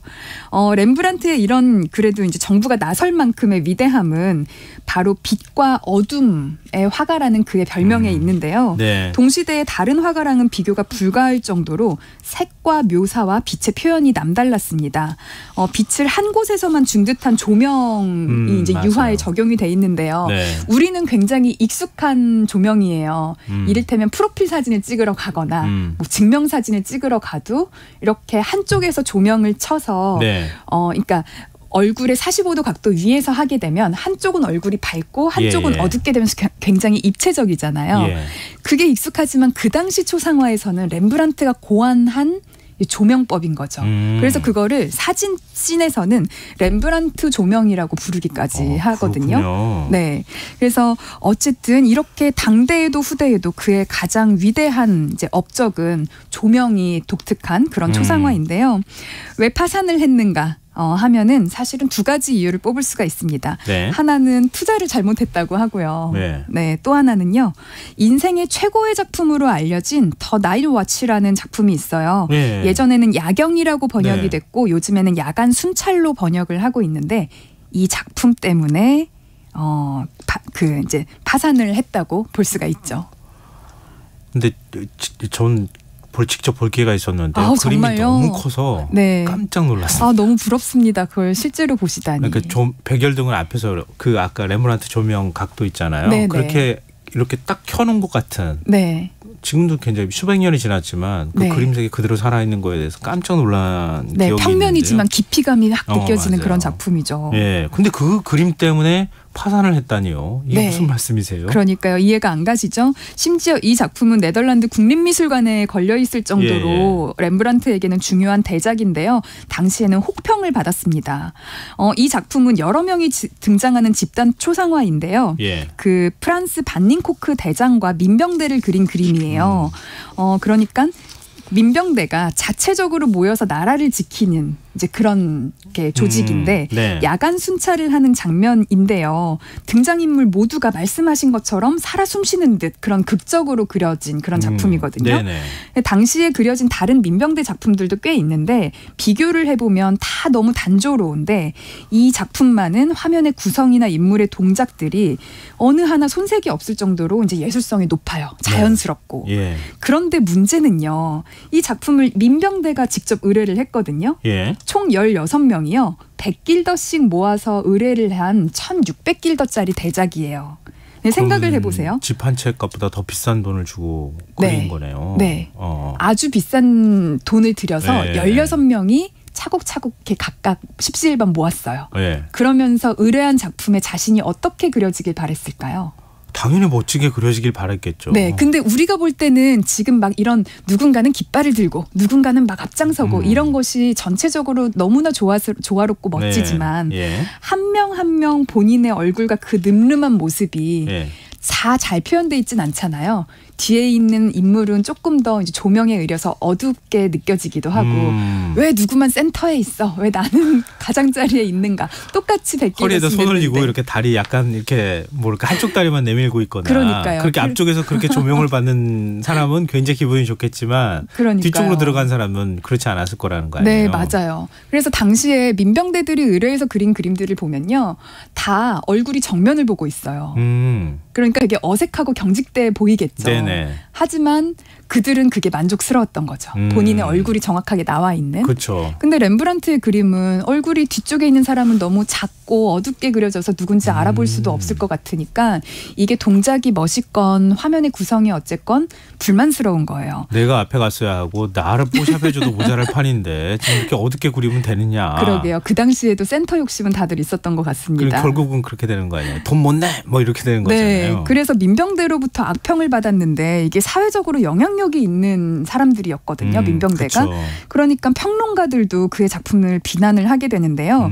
여기서 끝나지 않고 렘브란트가요. 평론가들을 조롱하는 그림을 그립니다. 어떤 드로잉을 하나를 그리는데 평론가 앞에 화가들이 다 이렇게 모여서 그의 이 말을 경청을 하고 있는 거예요. 드로잉에. 네. 근데 단 한 명의 인물이 거기에서 그러니까 야외인데 네. 볼일을 보고 있어요. 변을 보고 있는데 정말 조롱하는 거죠. 평론가에게 다들 집중하고 아첨을 하는데 한 명이 변을 보고 있는 그 사람은 바로 아마 렘브란트 본인이겠죠. 아, 모욕을 준 거네요. 네, 어떻겠어요. 이제 평론가들도 이제 다시는 그의 작품을 이제 호평하지 않게 되죠. 이후에 렘브란트는요, 그 이후 명성이 나락으로 떨어져서 더 이상 그림을 그려서 재기할 수 없는 상황이 되었고 투자까지 잘못되어 이제 파산 신청을 하게 된 겁니다. 그 인생 말년에 그린 자화상 보면 이렇게 술 하도 많이 먹어가지고 코가 뭉툭해져가지고 머리도 다 숱도 빠지고 초라한 모습 그런 모습. 저도 그거 보고 깜짝 놀랐어요. 그러니까 굉장히 젊은 시절에는 멋지거든요. 네. 근데 젊은 시절에 이렇게나 잘 나가는 그런 작가였을 줄 또 모르셨겠죠. 그러면은 지금 그렇게 비싼 돈을 들여서 사들인 호화주택 뭘로 쓰고 있습니까? 렘브란트가 19세기에 재조명됐다고 했잖아요. 1911년 이후로 그 건물은 렘브란트 박물관으로 지금까지 일반인에게 공개되고 있습니다. 지금도 그곳에 가면요. 렘브란트 작품과 유품을 볼 수가 있는데요. 암스테르담 혹시 가게 되시는 분들은 오늘의 스토리 기억하셨다가 같이 간 동행자분들한테 해주시면 더 재밌게 여행하실 수 있을 것 같아요. 그러니까 아무리 좋은 그림을 봐도요. 다 이해하지 못하면 그림을 제대로 못 보게 되더라고요. 네, 그렇죠. 그러니까 그래서 이런 시간이 굉장히 중요한 것 같아요. 네, 그리고 또 이렇게 뒷얘기가 재밌지 않겠습니까? 네, 맞습니다. 네. 그러면 네. 비싼 집 얘기해 주셨고요. 그 다음에 네. 예쁜 집. 네, 예쁜 집은 사실 정말 너무 많아서 어떤 집을 고를까 고민을 많이 했는데요. 네. 사진보다는 직접 봐야 더 예쁜 집. 바로 인상주의의 화가 클로드 모네의 지베르니 정원을 꼽아봤습니다. 아하. 혹시 여기도 가보셨을까요? 고맙습니다. 제가 어떻게 세상 모든 곳에 갈 수 있겠어요. 오히려, 그림은 봤어요. 수련 연못은. 오히려 그 야경 작품 보는 것보다 여기 가는 게 더 저는 이제 접근성이 더 좋다고 생각을 했거든요. 아, 그러셨어요? 네, 왜냐하면 이제 파리에서 1시간 정도 떨어진 지베르니라는 지역에 있고, 네. 그래서 클로드 모네가 40대 중반부터 사망하기까지 40년의 여생을 보냈던 곳인데요. 그러니까 워낙 유명한 곳이라서 좀 시시하지 않을까 했는데 여기 뒤에 또 숨겨진 스토리가 재밌는 이야기가 있어요. 어떤 게요? 네, 모네는요 렘브란트와는 반대로 생활고를 심하게 겪은 작가에 더 가까운데요. 네. 그래서 처음에는 지베르니에 여기에 이제 정착을 하겠다고 했을 때 네. 주민들이 되게 탐탁지 않았다고 해요. 왜요? 주변에서 보기에 그 모네가 굉장히 이상해 보였거든요. 왜냐하면 당시 모네는 결혼을 하지 않은 채로 아이를 8명이나 데리고 있었기 때문에 뭐 유명하지도 않은 작가가 아이를 8명이나 데리고 월세나 제대로 낼 수 있을까? 막 이렇게 걱정을 했다고 해요. 네. 근데 모네가 8명의 아이들과 지베르니에 정착한 사연 궁금하시죠? 그러니까요. 아니 그때가 나이 별로 안 많았을 때 아니에요? 네, 맞아요. 근데 어떻게 8명을 낳아요? 40대 중반이니까. 모네는요. 까미유라고 하는 여인과 결혼을 해서 2 아이를 낳았는데요. 네. 사실 결혼을 못했어요. 까미유가 당시에 모델이었는데 집안에서 반대를 해서 공식적으로는 결혼을 하지 못하고 일종의 사실혼 관계라고 해야 되나? 네. 아이를 낳고 같이 살고 있었는데요. 당시 모네는 그림만 그려서는 돈벌이도 제대로 못하던 때였고 다행히 이런 모네를 후원하던 사업가 에르네스트라는 사람이 있었습니다. 예. 당시 파리의 백화점을 몇 개 운영하고 있던 사업가인데요. 예. 어느 날 파산을 하고 벨기에로 도피를 하게 돼요. 이 사업가가. 예. 그러면서 아내 알리스와 6 아이를 남기고 갑니다. 예. 물론 이렇게 남겨두고 간 게 모네와 상관은 사실은 없는데요. 예. 그동안 에르네스트의 도움을 받았던 모네는 이를 모른 척할 수가 없어서 알리스와 6 자녀들을 모두 자신의 집으로 거둬들이게 되고요. 예. 또 재밌는 거는 알리스가 먼 훗날 모네의 2번째 부인이 되기도 합니다. 갑자기 드라마 그러게요. 1위 드라마를 보는 빠른 전개가 이제 이뤄지는데요. 네. 어쨌든 이제 그거는 사이드로 빼고 네. 이렇게 대가족이 된 모네의 일가족은요. 파리에서 벗어나서 좀 더 넓은 정원이 딸린 저택으로 이사를 하게 됐는데 네. 거기로 꼽은 데가 이제 지베르니인 거예요. 파리의 외곽이죠. 1시간 정도 거리, 한 70km 정도. 연못 있는 풍경에. 네, 맞아요. 예. 원래는 그 연못이 없었고요. 후에 대지를 더 구매한 다음에 연못을 나중에 만든 것이, 그러니까 그 당시에는 돈이 많이 없었잖아요. 네. 집 먼저 사고 그랬는데 점점 더 모네가 유명해지면서 이제 그 연못을 만든 건데요. 모네의 집에 가시면요. 여기에서 보셔야 하실 것이 아무래도 연못입니다. 아, 그렇죠. 네, 그렇죠. 그렇겠죠. 정원이고요. 모네의 작품으로 가장 유명한 것이 이 수련 연작이잖아요. 예, 예. 수련 작품 비슷한 게 정말 많아 보이잖아요. 무려 250여 점에 달한다고 합니다. 전 수련 보고요. 네. 세상에 유일한 수련 내가 봤구나 이렇게 생각했는데 250점이라는 얘기 듣고 깜짝 놀랐어요. 수련이 그렇죠. 너무 많아요. 맞아요. 전 세계 미술관에 수련이 다 퍼져 있어요. 보니까. 맞습니다. 근데 우리는 왜 그 얘기를 못 들었을까? 학교 다니면서 그런 스토리 들었으면 훨씬 미술을 재밌게 배웠을 텐데. 그러니까요. 저도 그랬어요. 처음에 제가 이제 모마에 가서 수련을 처음 봤을 때 네. 와, 내가 드디어 수련을 보다니 했는데 200점이 넘게 있다고 하니까 물론 이제 대작이나 좀 더 유명한 작품들이 유명 미술관에 있긴 다른 하지만요. 거죠. 네. 그러니까 어떤 건 굉장히 색도 어둑칙칙하고 막 맞아요. 그렇던데 어떤 것도 굉장히 이쁘고. 네, 왜 그러냐면 말년으로 갈수록 모네가 백내장에 걸리거든요. 당시에는 백내장 수술이 유명하지 않았기 때문에 네네. 끝까지 가면서 이제 시력 저하가 되고 동일한 다리, 이제 그 연못에 녹색의 일본식 다리가 유명하게 네네. 있거든요. 예. 참고로 거기가 이제 포토스팟인 거죠. 유명한. 근데 그 작품을 그 다리를 그린 작품이 말씀처럼 굉장히 화사한 것도 있고 불구죽죽하게 굉장히 어둡고 거칠게 맞아요. 그린 것이 이제 말년에 백내장을 겪고 나서 그린 그림입니다. 어쨌든 이러한 이제 스토리가 있으니까요. 한번 그 연못에 수증기가 일렁이는 것만 멍하니 보아도 이제 하루 종일 있을 수 있는 이 정원 한번 프랑스 가시는 분들 들러보시기를 추천드립니다. 네. 일본 판화를 굉장히 좋아했다고 해서 네, 그렇죠. 그래서 다리도 맞아요. 일본식으로 만들고 그랬으니까 맞습니다. 그런 연결성도 생각해 보시면은 또 흥미롭지 않을까 싶고요. 네. 자, 그럼 세 번째 섬뜩한 집은 어떤 겁니까? 네, 바로 프란시스코 고야가 그 주인공인데요. 네. 고야. 이름 들어보신 적은 있으시죠? 어디인가요? 많은 분들이 고야. 아시겠죠. 우리 학교 다니면서도 배우고 그러지 않았나요? 그림도 기억나는 거 있으세요? 뜯어먹는 그래도 무서운 장면. 기억을 잘 하고 네. 계시네요. 많이들 고야라는 이름은 들어봤지만 그림이 뭔지는 잘 모르겠어요. 이런 분들이 많더라고요. 이제 그 이유 중에 하나가 고야는 원래는 궁정화가로 예전에는 굉장히 밝은 그림을 그렸다가 전쟁 이후에는 어두운 그림을 그리는데요. 말씀처럼 이렇게 팍 뜯어먹는 그런 작품이 뭐냐면 작년에 송중기 씨 나오는 재벌집 막내 아들이라는 네네. 드라마 있잖아요. 네.